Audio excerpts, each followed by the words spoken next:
ಎಲ್ರಿಗೂ ನಮಸ್ಕಾರ. ಪರಿಸರ ಸಂಗಮದ ವೆಬ್ ಸರಣಿ ಬದಲಾಗುತ್ತಿರುವ ಪರಿಸರ ನನ್ನ ಅನುಭವ, ಇದರ 10ನೇ ಕಾರ್ಯಕ್ರಮಕ್ಕೆ ಎಲ್ಲರಿಗೂ ಸ್ವಾಗತ. ಇವತ್ತಿನ ಕಾರ್ಯಕ್ರಮ ನಮ್ಮ ಸುತ್ತಮುತ್ತಲಿನ ಹಕ್ಕಿಗಳು, ಇದರ ಸಂಪನ್ಮೂಲಕಾರರು ಅರವಿಂದ ಕುಡ್ಲ. ಕಾರ್ಯಕ್ರಮಕ್ಕೆ ಸ್ವಾಗತ ಅರವಿಂದ ಕುಡ್ಲ ಅವರೇ, ನಮಸ್ಕಾರ. ಅರವಿಂದ್ ಅವರ ವೃತ್ತಿಯಲ್ಲಿ ದಕ್ಷಿಣ ಕನ್ನಡ ಜಿಲ್ಲೆಯ ಗಡಿಭಾಗದ ಒಂದು ಗ್ರಾಮ ಮೂಡಂಬೈಲ್ ಅಲ್ಲಿನ ಹಿರಿಯ ಪ್ರಾಥಮಿಕ ಶಾಲೆಯ ಮುಖ್ಯ ಶಿಕ್ಷಕರಾಗಿರುತ್ತಾರೆ. ಸುಮಾರು 16 ವರ್ಷಗಳಿಂದ ಅಲ್ಲಿ ಮುಖ್ಯ ಶಿಕ್ಷಕರಾಗಿ ಕೆಲಸ ಮಾಡ್ತಾ ಇರುವವರು. ಹಕ್ಕಿಗಳ ಬಗ್ಗೆ ಮಾಹಿತಿ ಕಾರ್ಯಕ್ರಮಗಳು ನಿರಂತರವಾಗಿ ಆಸಕ್ತರಿಗೆ ಇವರು ನಡೆಸ್ತಾ ಇರ್ತಾರೆ. ಹಲವಾರು ಪತ್ರಿಕೆಗಳಿಗೆ ಕೂಡ ಹಕ್ಕಿಗಳ ಬಗ್ಗೆ ಚಿತ್ರ ಲೇಖನ ಬರೆಯುತ್ತಾ ಇರುತ್ತಾರೆ. ತಮ್ಮ ಶಾಲೆಯಲ್ಲೂ ಮಕ್ಕಳಿಗೆ ಕಲಿಕೆ ಜೊತೆಗೆ ಪರಿಸರದ ಬಗ್ಗೆ ತುಂಬಾ ಚಟುವಟಿಕೆಗಳನ್ನು ನಡೆಸುತ್ತಿದ್ದಾರೆ. ವಿಪ್ರೋ ಸಂಸ್ಥೆ ಪರಿಸರ ಕೆಲಸಕ್ಕಾಗಿ ಕೊಡುವ ರಾಷ್ಟ್ರ ಮಟ್ಟದ ವಿಪ್ರೋ ಆರ್ತಿಯನ್ ಪ್ರಶಸ್ತಿಗೆ ಕೂಡ ಈ ಶಾಲೆ ಭಾಜನ ಆಗಿದೆ. ಅದರ ಮುಖ್ಯ ಕಾರಣಕರ್ತರೇ ಅರವಿಂದ್ ಅಂತ ಹೇಳ್ಬೋದು ಆ ಪ್ರಶಸ್ತಿ ಸಿಗ್ಲಿಕ್ಕೆ. ಇಲ್ಲಿನ ಮಕ್ಕಳು ಶಾಲಾ ಕೈತೋಟ, ಭತ್ತದ ನಾಟಿ ಮತ್ತೆ ಉಪ್ಪಟ್ ಪಚ್ಚಿಲ್ ಎನ್ನುವಂತ ಹಲಸಿನ ಸೊಳೆ ಸಂಸ್ಕರಣೆ ಇತ್ಯಾದಿ ಕೆಲಸಗಳನ್ನು ಕಲಿಕೆ ಜೊತೆಗೆ ಮಾಡ್ತಾ ಇರ್ತಾರೆ.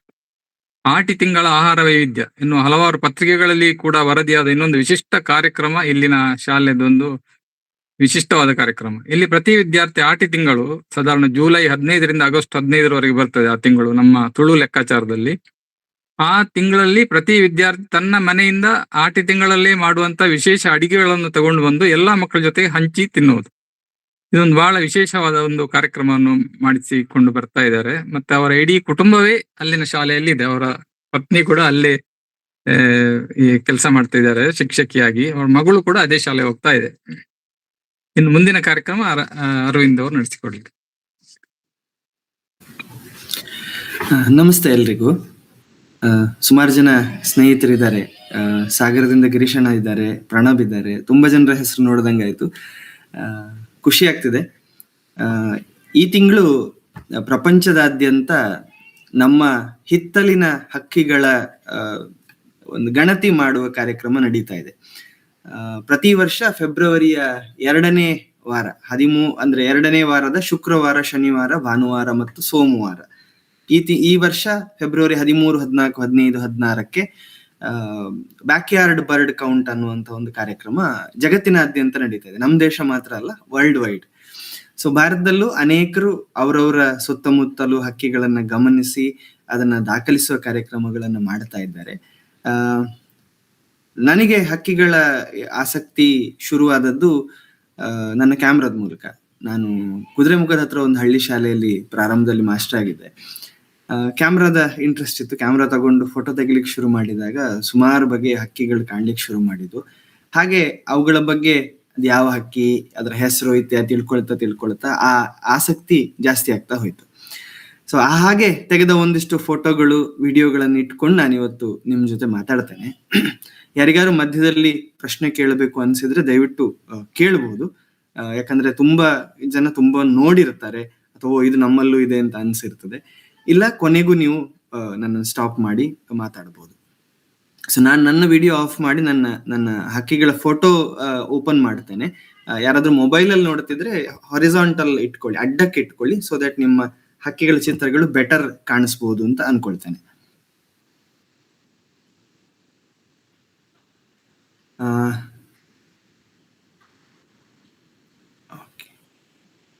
Share screen.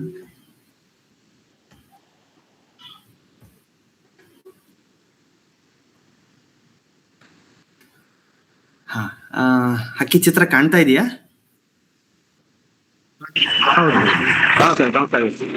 ಓಕೆ. ಬಹುಶಃ ನಾವೆಲ್ಲರಿಗೂ, ಎಸ್ಪೆಷಲಿ ಕರಾವಳಿ ಮಲೆನಾಡು ಭಾಗದವರಿಗೆ ಬಹಳ ಪರಿಚಿತವಾದ ಹಕ್ಕಿ. ನಮ್ಮ ಮನೆಯ ಸುತ್ತಮುತ್ತಲೂ ಬಿಟ್ರೆ ನಮ್ಮ ಮನೆಗೆ ಬಹಳ ಹತ್ರ ಬರ್ತದೆ. ನಮ್ಮಲ್ಲೆಲ್ಲ ಬಜಕ್ರೆ ಪಕ್ಕಿ ಅಂತ ಕರೆಯಲ್ಪಡುವಂತಹ ಬ್ಯಾಬ್ಲರ್ ಅನ್ನುವ ಹಕ್ಕಿ ಇದು. ಬ್ಯಾಬ್ಲರ್ ಎಲ್ಲ ಕಡೆ ತುಂಬಾ ಸಾಮಾನ್ಯ. ಮತ್ತೊಂದು ಬ್ಯಾಬ್ಲರ್ನ ವಿಶೇಷ ಏನಪ್ಪಾ ಅಂತಂದ್ರೆ, ಬ್ಯಾಬ್ಲರ್ ಒಂಟಿಯಾಗಿ ತಿರುಗುವ ಹಕ್ಕಿ ಅಲ್ಲ, ಬ್ಯಾಬ್ಲರ್ ಗುಂಪಾಗಿ ಬದುಕುವ ಹಕ್ಕಿ. ಬ್ಯಾಬ್ಲರ್ ಬಗ್ಗೆ ಸ್ಟಡಿ ಮಾಡಿದ ವಿಜ್ಞಾನಿಗಳು ಏನ್ ಹೇಳ್ತಾರೆ ಅಂತಂದ್ರೆ, ಈ ಬ್ಯಾಬ್ಲರ್ ಹಕ್ಕಿಗಳ ಅಥವಾ ಕನ್ನಡದಲ್ಲಿ ಇದಕ್ಕೆ ಹರಟೆ ಮಲ್ಲ ಅಂತ ಹೆಸರು ಕೂಡ ಇದೆ. ಬೇರೆ ಹೆಸರುಗಳು ಬೇರೆ ಬೇರೆ ಕಡೆ ಇರಬಹುದು. ಅದರ ಸಂಗ್ರಹವು ಕೂಡ ಒಂದು ಒಳ್ಳೆ ಕೆಲಸ ಆಗ್ಬಹುದು ಅಂತಾನು ನನ್ನ ಅನಿಸಿಕೆ ಇದೆ. ಬ್ಯಾಬ್ಲರ್ ಹಕ್ಕಿಗಳು ಒಂಟಿಯಾಗಿರುವುದಿಲ್ಲ. ಸಾಮಾನ್ಯವಾಗಿ ಒಂದು 6-7 ಸಂಖ್ಯೆಯ ಗುಂಪಿನಲ್ಲಿ ಇರ್ತವೆ. ಇಂಗ್ಲಿಷ್ ನಲ್ಲಿ ಇದಕ್ಕೆ ಒಂದು ಅಡ್ಡ ಹೆಸರು 7 ಸಿಸ್ಟರ್ಸ್ ಅಂತ ಕೂಡ. ಸೊ ಬ್ಯಾಬ್ಲರ್ಸ್ ಅತಿ ಹೆಚ್ಚು ಕೀಟಗಳನ್ನ ತಿಂದು ಕೀಟ ನಿಯಂತ್ರಣ ಮಾಡುವ ಹಕ್ಕಿಗಳು. ಮುಖ್ಯ ಆಹಾರವೇ ಕೀಟಗಳು. ಎಲ್ಲೆಲ್ಲಿ ಕಸದ ಬುಟ್ಟಿಗೂ ಅಥವಾ ಹೆಚ್ಚಾಗಿ ಕಾಡಿನ ಗುಡ್ಡದ ತರಗೆಲೆ ರಾಶಿಗಳ ಮಧ್ಯೆ ಮನೆಯಲ್ಲಿ ತರಕಾರಿ ಮಾಡಿದ್ರೆ ಅದರ ಆಸುಪಾಸಿನಲ್ಲಿ ತುಂಬಾ ನೋಡ್ಲಿಕ್ಕೆ ಸಿಗುವಂತ ಹಕ್ಕಿ.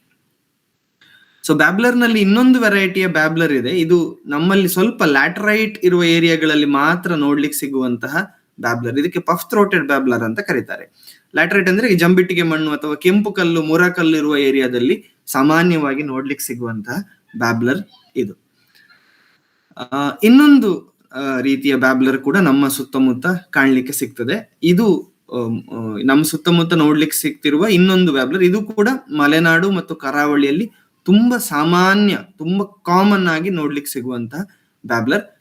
ಫಸ್ಟಿನ ಜಂಗಲ್ ಬ್ಯಾಬ್ಲರ್ ನಷ್ಟು ಕಾಮನ್ ಅಲ್ಲದೆ ಹೋದ್ರು ರೂಫಸ್ ಬಿಲ್ಡ್ ಅಥವಾ ರೂಫಸ್ ಥ್ರೋಟೆಡ್ ಬ್ಯಾಬ್ಲರ್ ಅಂತಾನು ಕರೀತಾರೆ. ಇದಕ್ಕೆ ರೂಫಸ್ ಬ್ಯಾಬ್ಲರ್ ಸಾಮಾನ್ಯ ಹಕ್ಕಿಯೇ.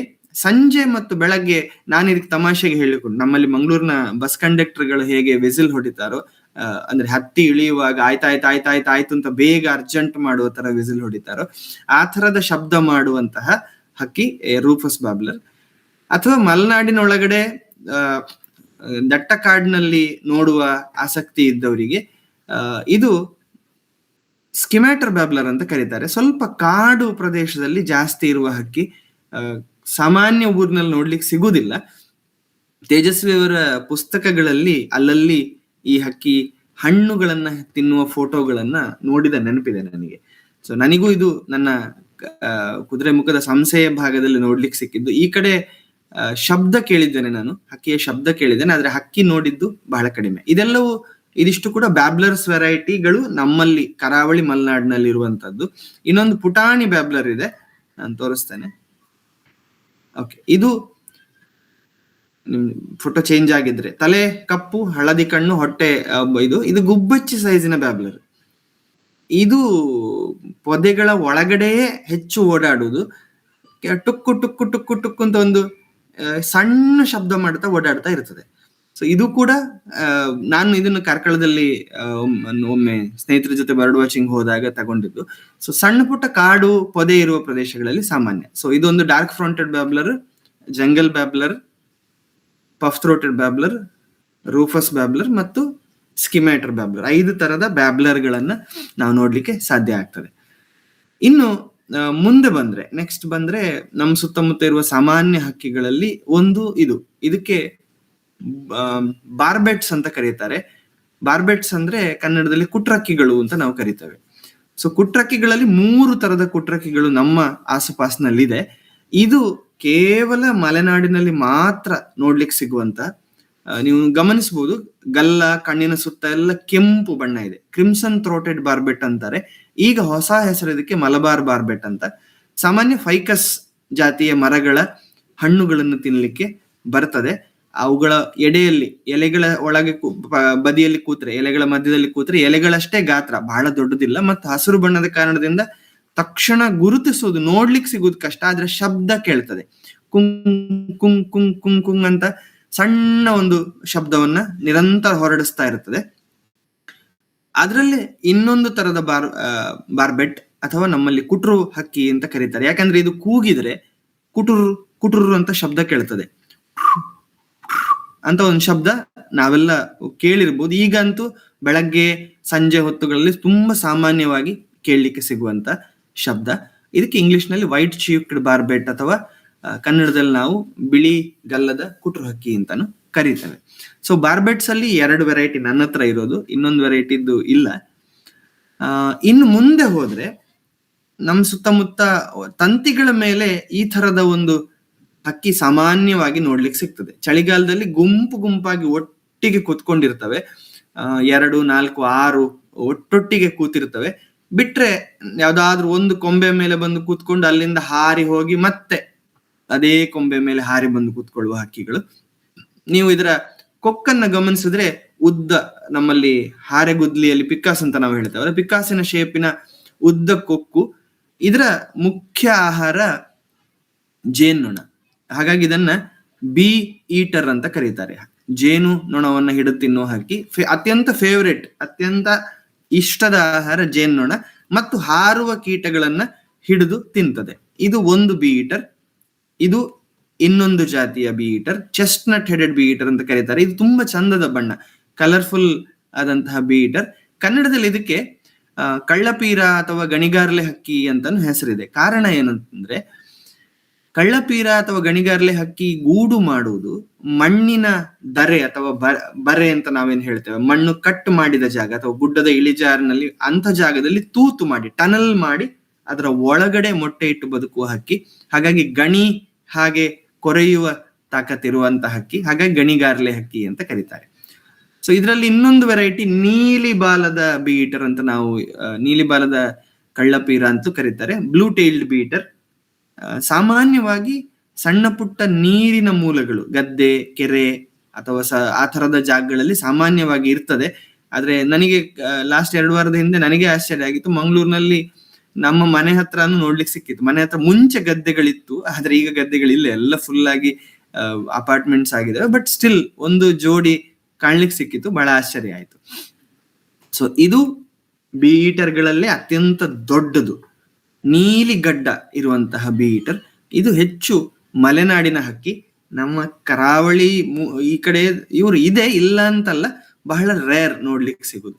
ದೊಡ್ಡ ಗಾತ್ರ, ಆಲ್ಮೋಸ್ಟ್ ಪಾರಿವಾಳದ ಗಾತ್ರದ ಬಿ ಈಟರ್. ಸೊ ಬಿ ಈಟರ್ಗಳಲ್ಲಿ blue bearded bee eater, blue tailed bee eater, chestnut headed bee eater ಮತ್ತು ಗ್ರೀನ್ ಬಿ ಈಟರ್ ಅನ್ನುವ 4 ಕಳ್ಳಪೀರ ಅಥವಾ ಬಿ ಈಟರ್ಗಳು ನಮ್ಮ ಭಾಗದಲ್ಲಿ ನೋಡ್ಲಿಕ್ಕೆ ಸಿಗ್ತವೆ. ಇನ್ನು ಮನುಷ್ಯನ ಆವಾಸಕ್ಕೆ ಹತ್ತಿರ ಬರುವಂತಹ ಹಕ್ಕಿಗಳಲ್ಲಿ ಬುಲ್ಬುಲ್ ಅನ್ನುವ ವೆರೈಟಿಯ ಹಕ್ಕಿಗಳು ತುಂಬಾ ಸಾಮಾನ್ಯ, ತುಂಬಾ ಮನುಷ್ಯನ ಆವಾಸಕ್ಕೆ ಹತ್ರ ಬರುವಂತದ್ದು. ಅವುಗಳಲ್ಲಿ 4-5 ವೆರೈಟಿ ಇದೆ. ಇದು ಒಂದು, ಇದಕ್ಕೆ ಕುತ್ತಿಗೆಯ ಕೆಳಗೆ ಬೆಂಕಿಯ ಬಣ್ಣ, ಹಾಗಾಗಿ ಫ್ಲೇಮ್ ಥ್ರೋಟೆಡ್ ಬುಲ್ಬುಲ್ ಅಂತ ಕರೀತಾರೆ. ಇದು ಬುಲ್ಬುಲ್ ಜಾತಿಯ ಹಕ್ಕಿಗಳು. ಫ್ಲೇಮ್ ಥ್ರೋಟೆಡ್ ಬುಲ್ಬುಲ್ ಅಂತ ಈ ಹಕ್ಕಿಯನ್ನು ಕರೀತಾರೆ. ಇದು ಸ್ವಲ್ಪ ಕಾಡು ಪ್ರದೇಶಗಳಲ್ಲಿ ಅಥವಾ ಮನೆಯ ಹಿಂಭಾಗದಲ್ಲಿ ಸಣ್ಣ ತೋಟದ ಕಾಡುಗಳಿರುವಲ್ಲಿ ಇರ್ತದೆ. ಶಬ್ದದಿಂದ ಗುರುತಿಸ್ಲಿಕ್ಕೆ ಸುಲಭ, ನೋಡ್ಲಿಕ್ಕೆ ಸಿಗುವುದು ಸ್ವಲ್ಪ ರೇರ್. ಸೊ ಇದಕ್ಕೆ ಗ್ರೇ ಹೆಡೆಡ್ ಬುಲ್ಬುಲ್ ಅಂತ ಕರೀತಾರೆ. ಗ್ರೇ ಅಂದ್ರೆ ಬೂದು ತಲೆಯ ಬುಲ್ಬುಲ್ ಅಂತ. ಇದು ಪೇಟೆ, ಪಟ್ಟಣ, ಈವನ್ ಎಲ್ಲ ಕಡೆ ಸಾಮಾನ್ಯವಾಗಿ ಕಾಣ್ಲಿಕ್ಕೆ ಸಿಗುವ ಕಪ್ಪು ತಲೆ, ಕೆಂಪು ಅದರ ವೆಂಟ್ ಅಂತ ನಾವು ಕರಿತೇವೆ. ವೆಂಟ್ ಭಾಗ ಅಂತಂದ್ರೆ ಬಾಡಿ ಮತ್ತು ಟೈಲ್, ದೇಹ ಮತ್ತು ಬಾಲ ಸೇರುವ ಭಾಗ. ಸೊ ಕೆಂಪು ವೆಂಟೆಡ್ ಅಥವಾ ರೆಡ್ ವೆಂಟೆಡ್ ಅಥವಾ ಕೆಂಪು ಕುಂಡೆ ಬುಲ್ಬುಲ್ ಅಂತಾನು ಕರಿಬಹುದು ಈ ಹಕ್ಕಿಯನ್ನ. ನಮ್ಮ ಊರುಗಳಲ್ಲಿ ತುಂಬಾ ಸಾಮಾನ್ಯವಾಗಿ ನೋಡ್ಲಿಕ್ಕೆ ಸಿಗುವುದು ಈ ಬುಲ್ಬುಲ್, ಜುಟ್ಟು ಪಿಕ್ಕಳಾರ ಅಂತ ಕರಿತೇವೆ. ಬುಲ್ಬುಲ್ಗಳಿಗೆ ಕನ್ನಡದಲ್ಲಿ ಪಿಕ್ಕಳಾರಗಳು ಅಂತ ಕರೀತಾರೆ. ಸೊ ಇದು ಜುಟ್ಟು ಪಿಕ್ಕಳಾರ ಅಥವಾ ರೆಡ್ ವಿಸ್ಕಾರ್ಡ್, ಕೆಂಪು ಮೀಸೆಯ ಬುಲ್ಬುಲ್ ಅಂತಾನು ನಾವು ಕರಿತೇವೆ. ಸೊ ಇದ್ರ ಜೊತೆಗೆ ವೈಟ್ ಬ್ರೌಡ್, ಬಿಳಿ ಹುಬ್ಬಿನ ಪಿಕ್ಕಳಾರ ಅನ್ನುವ ಒಂದು ಜಾತಿ ಇದೆ, ಮತ್ತು ಹಳದಿ ಹುಬ್ಬಿನ ಪಿಕ್ಕಳಾರ. ಹೀಗೆ ಸುಮಾರು 6-7 ವೆರೈಟಿಯ ಪಿಕ್ಕಳಾರಗಳು ನಮ್ಮ ಸುತ್ತ ನೋಡ್ಲಿಕ್ಕೆ ಸಿಗ್ತವೆ. ಪಿಕ್ಕಳಾರಗಳು ಹೆಚ್ಚಾಗಿ ಸಣ್ಣ ಪುಟ್ಟ ಹಣ್ಣುಗಳನ್ನ, ಬೆರೀಸ್ ಅಂತ ನಾವೇನು ಕರಿತೇವಲ್ಲ, ಆ ತರದ ಪುಟ್ಟ ಪುಟ್ಟ ಹಣ್ಣುಗಳನ್ನ ಹೆಚ್ಚು ತಿಂದು ಬದುಕುವಂತ ಹಕ್ಕಿಗಳು. ಮಾತ್ರ ಅಲ್ಲ, ಒಂದು ಹೇಳ್ತಾರೆ ಏನಂತಂದ್ರೆ, ಗಾಂಧಾರಿ ಮೆಣಸು ಅಂತ ನಮ್ಮಲ್ಲೊಂದು ಸಣ್ಣ ಜಾತಿಯ ಮೆಣಸು ಬರ್ತದೆ. ಆ ಮೆಣಸು ಈ ಹಕ್ಕಿಗಳು ತಿಂದು ಹಿಕ್ಕೆ ಹಾಕಿದ್ರೆ ಅಥವಾ ತಿನ್ನುವಾಗ ಕೆಳಗೆ ಬಿದ್ದರೆ ಮಾತ್ರ ಮತ್ತೆ ಜರ್ಮಿನೇಟ್ ಆಗ್ತದೆ, ಅಂದ್ರೆ ಮತ್ತೆ ಗಿಡ ಆಗ್ತದೆ ಅಂತಾನು ಹೇಳ್ತಾರೆ. ಗೊತ್ತಿಲ್ಲ ನನಗೆ, I am not very sure, but ಹಾಗೆ ಹೇಳ್ತಾರೆ. ಸೊ ಇನ್ನು ನೀರು, ಸಣ್ಣ ಪುಟ್ಟ ತೋಡು ಅಥವಾ ಒಂದು ಸಣ್ಣ ಕೆರೆ ಅಥವಾ ಮನೆಯಲ್ಲಿ ಸಣ್ಣ ಓಪನ್, ನಮ್ಮಲ್ಲಿ ನಾವು ದಕ್ಷಿಣ ಕನ್ನಡದಲ್ಲಿ ಬಾವಿಗಳು ಅನ್ನೋದನ್ನು, ಕೆರೆ ಅನ್ನೋದನ್ನು ಸುಮಾರಾಗಿ ಒಂದೇ ರೀತಿ ಬಳಸ್ತೇವೆ. ನಮ್ಮಲ್ಲಿ ಬಾವಿ ಅಂದ್ರೆ ಹಗ್ಗ ಹಾಕಿ ಇಳಿಸ್ಲಿಕ್ಕೆ ಆಗುವಂಥದ್ದು, ಕೆರೆ ಅಂದ್ರೆ ಓಪನ್ ಇರುವಂತದ್ದು. ಸೊ ಅದೇ ಬಯಲ್ಸೀಮೆಗೆ ಹೋದ್ರೆ ಕೆರೆ ಅನ್ನೋದು ತುಂಬಾ ದೊಡ್ಡ ಕಲ್ಪನೆ. ಸೊ ಕೆರೆಗಳ ಆಸುಪಾಸಿನಲ್ಲಿ ಸಾಮಾನ್ಯವಾಗಿ ನೋಡ್ಲಿಕ್ಕೆ ಸಿಗುವಂತಹ ಹಕ್ಕಿ ನೀರಿನ ಕಾಗೆ, ನೀರಿನಲ್ಲಿರುವ ಕಾಗೆ, ನೀರ್ಕಾಗೆ ಅಂತ ನಾವು ಕರಿತೇವೆ. ಇಂಗ್ಲಿಷ್ ನಲ್ಲಿ ಕಾರ್ಮೊರೆಂಟ್ ಅಂತ ಕರೆಯಲ್ಪಡುವ ಹಕ್ಕಿ. ಅದರಲ್ಲಿ ದೊಡ್ಡ ನೀರ್ಕಾಗೆ ಇದು. ಇವುಗಳು ನೀರಿನ ಒಳಗೆ ಹೋಗಿ ಈಜ್ತಾ ಮೀನಿನಂತ ಜೀವಿಗಳನ್ನ ಹಿಡಿದು ತಿಂತವೆ. ಆದ್ರೆ ಒಂದೇನಂದ್ರೆ, ನೀರಿನಲ್ಲಿ ಒದ್ದೆ ಆಗೋದ್ರಿಂದ ಆಚೆ ಬಂದು ರೆಕ್ಕೆಯನ್ನ ಒಣಗಿಸಿಕೊಂಡು ಕ್ಲೀನ್ ಮಾಡಿಕೊಂಡು ಮತ್ತೆ ಹಾರ್ತವೆ. ಹಾಗೆ ನೇರವಾಗಿ ನೀರಿನಿಂದ ಬಾತ್ಕೋಳಿಯ ಹಾಗೆ ಹಾರ್ಲಿಕ್ಕೆ ಸಾಧ್ಯ ಆಗುದಿಲ್ಲ. ಇದು ನಮ್ಮ ಸುತ್ತಮುತ್ತ ನೋಡ್ಲಿಕ್ಕೆ ಸಿಗುವ ಅತ್ಯಂತ ಸಾಮಾನ್ಯ ಪಕ್ಷಿ. ಒಳ್ಳೆ ಕೀಟ ನಿಯಂತ್ರಕ ಹಕ್ಕಿಯೂ ಹೌದು. ಇದನ್ನ ನಮ್ಮಲ್ಲಿ ಕುಪುಳು ಅಂತ ಕರೀತಾರೆ ತುಳುವಿನಲ್ಲಿ, ಕನ್ನಡದಲ್ಲಿ ಕೆಂಬೂತ, ಕೆಲವರು ಸಾಂಬಾರ್ ಕಾಗೆ, ಇನ್ನು ಕೆಲವರು ರತ್ನ ಪಕ್ಷಿ ಅಂತಾನು ಈ ಹಕ್ಕಿಯನ್ನ ಕರೀತಾರೆ. ಈ ರತ್ನ ಪಕ್ಷಿ ಅಂತ ಯಾಕೆ ಕರೀತಾರೆ ಅಂದ್ರೆ ಇದರ ಗೂಡ್ನಲ್ಲಿ ಮುತ್ತು ಹವಳಗಳನ್ನ ಅಥವಾ ರತ್ನವನ್ನ ತಂದಿಡ್ತದೆ ಅಂತ ಒಂದು ಕಥೆ, ಗೊತ್ತಿಲ್ಲ ಯಾಕೆ ಅಂತ ಹೇಳಿ. ಆದ್ರೆ ಒಳ್ಳೆ ಕೀಟ ನಿಯಂತ್ರಕ, ಕಾಗೆ ಜಾತಿಗೆ, ಅದರ ಕುಟುಂಬಕ್ಕೆ ದೂರದ ಸಂಬಂಧಿ. ಹಾಗೇಳುವ ಕಾಗೆ ಬಂತು. ಕಾಗೆ ನಮ್ಮ ಪರಿಸರದಲ್ಲಿ ಅತ್ಯಂತ ಸ್ವಚ್ಛತೆಯನ್ನು ಕಾಪಾಡುವಂತ ಹಕ್ಕಿ. ಯಾಕಂದ್ರೆ ಕಾಗೆ ಡಸ್ಟ್ಬಿನ್ ನಿಂದ ಹಿಡಿದು ಎಲ್ಲೇ ಒಂದು ರೋಡಲ್ಲಿ ಒಂದು ಸಣ್ಣ ಪ್ರಾಣಿ ಸತ್ರು ಅಲ್ಲಿಗೆ ಮೊದಲು ಬರುದು ಕಾಗೆ ಅದನ್ನ ಕೊಂಡೋಗಿ ತಿಂದು ಖಾಲಿ ಮಾಡುತ್ತದೆ. ಮಾತ್ರ ಅಲ್ಲ, ನಮ್ಮ ಸುತ್ತಮುತ್ತಲಿನ ಪರಿಸರವನ್ನ ಕ್ಲೀನ್ ಇಡ್ಲಿಕ್ಕೆ ಸಹಾಯ ಮಾಡ್ತದೆ. ಒಂದು ಕಾಲದಲ್ಲಿ ನಾವು ಚಿಕ್ಕವರಿದ್ದಾಗ ನಮ್ಮ ಮನೆಯಲ್ಲಿ ಹಿರಿಯರು ಯಾರಾದ್ರೂ ಅವ್ರದ್ದು ಏನಾದ್ರು ಕಾರ್ಯ ಇದ್ರೆ ಅನ್ನ ಎಲೆಯಲ್ಲಿ ಹೊರಗಿಟ್ರೆ ಕಾಗೆಗಳು ತಕ್ಷಣ ಬರ್ತಾ ಇದ್ವು. ಈಗ ಹೊರಗಿಟ್ಟು ಕಾಯುವ ಪರಿಸ್ಥಿತಿ ಆಗಿದೆ. ಯಾಕಂದ್ರೆ ಕಾಗೆಗಳ ಸಂಖ್ಯೆ ಕಡಿಮೆ ಆಗ್ತಾ ಇದೆ. ಕಾರಣ ನಾವು ಪೇಟೆ ಪಟ್ಟಣಗಳಲ್ಲಿ ಕಾಗೆಗಳು ಗೂಡು ಮಾಡುದು ಮರಗಳ ಮೇಲೆ ಕಡ್ಡಿಗಳನ್ನ ಜೋಡಿಸಿ ಬುಟ್ಟಿ ಆಕಾರದ ಗೂಡು ಮಾಡ್ತದೆ. ಪೇಟೆ ಪಟ್ಟಣಗಳಲ್ಲಿ ಈಗ ದೊಡ್ಡ ದೊಡ್ಡ ಮರಗಳೇ ಇಲ್ಲ ಅನ್ನೋ ಪರಿಸ್ಥಿತಿ ಆದ್ರಿಂದ ಕಾಗೆಗಳ ಗೂಡು ಕಡಿಮೆ ಆಗಿದೆ. ಹಾಗಾಗಿ ಅವುಗಳ ಸಂತತಿಯು ಕಡಿಮೆ ಆಗಿದೆ. ಕಾಗೆಗಳಲ್ಲಿ ಇನ್ನೊಂದು ಟೈಪ್ ಇದೆ. ನಾವು ಚಿಕ್ಕವರಿದ್ದಾಗ ಇದಕ್ಕೆ ಅಂದ್ರೆ ಕಾಗೆಗಳಲ್ಲಿ ಇದು ಬೇರೆ ವೆರೈಟಿ ಅಂತ ನಮಗೂ ಗೊತ್ತಿರ್ಲಿಲ್ಲ. ಇದು ನಿಜವಾಗಿ ಕಾಡಿನ ಕಾಗೆ. ಇದು ಕಾಡು ಕಾಗೆ. ಆಗ ನಾನು ತೋರಿಸಿದ್ದು ಊರಿನ ಕಾಗೆ. ಹೌಸ್ ಕ್ರೋ ಮತ್ತೆ ಜಂಗಲ್ ಕ್ರೋ ಅಂತ ಇಂಗ್ಲಿಷ್ ನಲ್ಲಿ ಕರೀತಾರೆ. ಇವುಗಳು ಸ್ವಲ್ಪ ಕಾಡು ಪ್ರದೇಶಗಳಲ್ಲಿ ಜಾಸ್ತಿ ನೋಡ್ಲಿಕ್ಕೆ ಸಿಗ್ತದೆ. ಶಬ್ದ ಒಂದ್ ಸ್ವಲ್ಪ ವೇರಿಯೇಷನ್ ಇರ್ತದೆ. ಇದು ನೀರಿನ ಪ್ರದೇಶದಲ್ಲಿ ಕಾಣ್ಲಿಕ್ಕೆ ಸಿಗುವಂತಹ ಒಂದು ಹಕ್ಕಿ. ನೀರಿನೊಳಗಡೆ ಈಜ್ತಾ ಹೋಗ್ತಾ ಇದ್ರೆ ಪಕ್ಕ ನೋಡ್ಲಿಕ್ಕೆ ಒಂದು ಹಾವು ನೀರಿನೊಳಗಿಂದ ತಲೆ ಎತ್ತಿದ ಹಾಗೆ ಕಾಣ್ತದೆ. ಹಾಗಾಗಿ ಇದರ ಕನ್ನಡ ಹೆಸರು ಹಾವಕ್ಕಿ. ಇಂಗ್ಲಿಷ್ ನಲ್ಲಿ ಸ್ನೇಕ್ ಬರ್ಡ್ ಅಥವಾ ಡಾರ್ಟರ್ ಅಂತ ಕರೀತಾರೆ. ಡಾರ್ಟರ್ ಅಂದ್ರೆ ನೀವು ಕೇಳಿರ್ಬೋದು, ಈ ಕಾಡು ಪ್ರಾಣಿಗಳನ್ನು ಬೇಟೆಯಾಡ್ಲಿಕ್ಕಲ್ಲ, ಕಾಡು ಪ್ರಾಣಿಗಳನ್ನು ಹಿಡಿಲಿಕ್ಕೆ ಬೇಕಾದಾಗ ಒಂದು ಗನ್ನಿನಲ್ಲಿ ಮದ್ದಿನ ಇಂಜೆಕ್ಷನ್ ಅನ್ನ ಶೂಟ್ ಮಾಡ್ತಾರೆ. ಅದಕ್ಕೆ ಡಾರ್ಟ್ ಅಂತ ಕರೀತಾರೆ. ಇದರ ಕೊಕ್ಕು ಆತರ ಚೂಪಾಗಿರೋದ್ರಿಂದ ಇದು ನೀರಿನ ಒಳಗೆ ಮೀನನ್ನ ಹಿಡಿದು ಆತರ ಚುಚ್ಚಿ ಟಕ್ಕಂತ ಈಟಿಯ ಹಾಗೆ ಚುಚ್ಚಿ ಹಿಡಿಯುವುದ್ರಿಂದ ಇದಕ್ಕೆ ಡಾರ್ಟರ್ ಅಂತ ಹೆಸರು ಬಂದಿದೆ ಅಂತ ಹೇಳ್ತಾರೆ. ಇದು ಕೂಡ ನೀರ್ಕಾಗೆಯ ಹಾಗೆ ತನ್ನ ರೆಕ್ಕೆಯನ್ನ ಆಚೆ ಬಂದು ಕಡ್ಡಿ ಮೇಲೆ ಎಲ್ಲಾರು ಕೂತ್ಕೊಂಡು ರೆಕ್ಕೆ ಒಣಗಿಸ್ಕೊಂಡು ಕ್ಲೀನ್ ಮಾಡಿಕೊಂಡು ಆಮೇಲೆ ಹಾರ್ತದೆ. ನಮ್ಮ ಸುತ್ತಮುತ್ತ ಪಾರಿವಾಳಗಳಷ್ಟು ಸಾಮಾನ್ಯ ಅಲ್ಲದೆ ಇದ್ರು ನೋಡ್ಲಿಕ್ಕೆ ಸಿಗುವ ಇನ್ನೊಂದು ಚಂದದ ಸಣ್ಣ ಜಾತಿಯ ಪಾರಿವಾಳ ಅಲ್ಲ ಇದು. ಇದಕ್ಕೆ ಇಂಗ್ಲಿಷ್ ನಲ್ಲಿ ಡವ್ ಅಂತ ಕರೀತಾರೆ. ಕನ್ನಡದಲ್ಲಿ ಬೇರೆ ಬೇರೆ ಹೆಸರುಗಳಿದೆ. ಒಂದು ಮಲೆನಾಡಿನವರು ಚೋರಕ್ಕಿ ಅಥವಾ ಅರಸನಕ್ಕಿ ಅಂತ ಕರೀತಾರೆ. ಅಂದ್ರೆ ಕಾಳುಗಳನ್ನ ಅರಸುತ್ತಾ ಬರುವುದರಿಂದ ಅರಸುವ ಹಕ್ಕಿ, ಅರಸನ ಹಕ್ಕಿ ಅಂತ ಕರೀತಾರೆ. ಕಳ್ಳರ ಹಾಗೆ ಬರುವುದರಿಂದ ಕೆಲವರು ಚೋರಕ್ಕಿ ಅಂತ ಕರೀತಾರೆ. ನಮ್ಮಲ್ಲಿ ತುಳುವಲ್ಲಿ ಇದಕ್ಕೆ ಪುದ ಅಂತ ಹೆಸರು. ಸೊ ಆತರ ಸ್ವಲ್ಪ ಕಾಡುಗಳಿರುವ ಅಥವಾ ಸ್ವಲ್ಪ ಮರಮಟ್ಟಿರುವ ಪ್ರದೇಶಗಳಲ್ಲಿ ಸಾಮಾನ್ಯವಾಗಿ ಸಿಗುವಂತ ಹಕ್ಕಿ. ಮರಗಳಲ್ಲಿ ಹೀಗೆ ಕೂಗ್ತಾ ಇರ್ತದೆ. ಬೆಳಗ್ಗೆ ಅಥವಾ ಸಂಜೆ ನೋಡ್ಲಿಕ್ಕೆ ಸಿಗುವಂತ ಹಕ್ಕಿ. ಹಗಲಲ್ಲೂ ಕೂಡ ನೆಲದಲ್ಲಿ ತುಂಬಾ ಚಾಣಾಕ್ಷನ ಹಾಗೆ ನಾಜೂಕಾಗಿ ನೆಲದ ಮೇಲೆ ಬಂದು ಆಹಾರ ಅರಸ್ತದೆ. ಮುಖ್ಯ ಆಹಾರ ಧಾನ್ಯಗಳು, ಕಾಳುಗಳು ಮತ್ತು ಧಾನ್ಯಗಳು. ಇನ್ನು ಕಪ್ಪು ಹಕ್ಕಿಗಳಲ್ಲಿ ಮೀನಿನ ಬಾಲದ ಹಾಗೆ ಒಂದು ಬಾಲದ ರೆಕ್ಕೆ ಆ ಕಡೆ, ಒಂದು ಬಾಲದ ರೆಕ್ಕೆ ಈ ಕಡೆ ಇರುವ ಒಂದು ವಿಶೇಷ ಜಾತಿಯ ವೆರೈಟಿ ಹಕ್ಕಿಗಳು ನಮ್ಮ ಸುತ್ತಮುತ್ತ ಇರ್ತವೆ. ಸೊ ಇವುಗಳಿಗೆ ಡ್ರಾಂಗೋ ಅಥವಾ ಕಾಜಾಣಗಳು ಅಂತ ಕರೀತಾರೆ. ಕಾಜಾಣಗಳಿಗೆ ಕಾಜಾಣ ಅಂತ ಯಾಕೆ ಹೆಸರು ಅಂತಂದ್ರೆ, ಕಾಜಾಣಗಳು ಬೇರೆ ಹಕ್ಕಿಯ ಧ್ವನಿಯನ್ನ ಮಿಮಿಕ್ರಿ ಮಾಡ್ತವೆ. ನಾವು ಹಲವು ಬಾರಿ ನಾನು ಅಬ್ಸರ್ವ್ ಮಾಡಿದಾಗ ನನಗೂ ನೋಡ್ಲಿಕ್ಕೆ ಸಿಕ್ಕಿದೆ.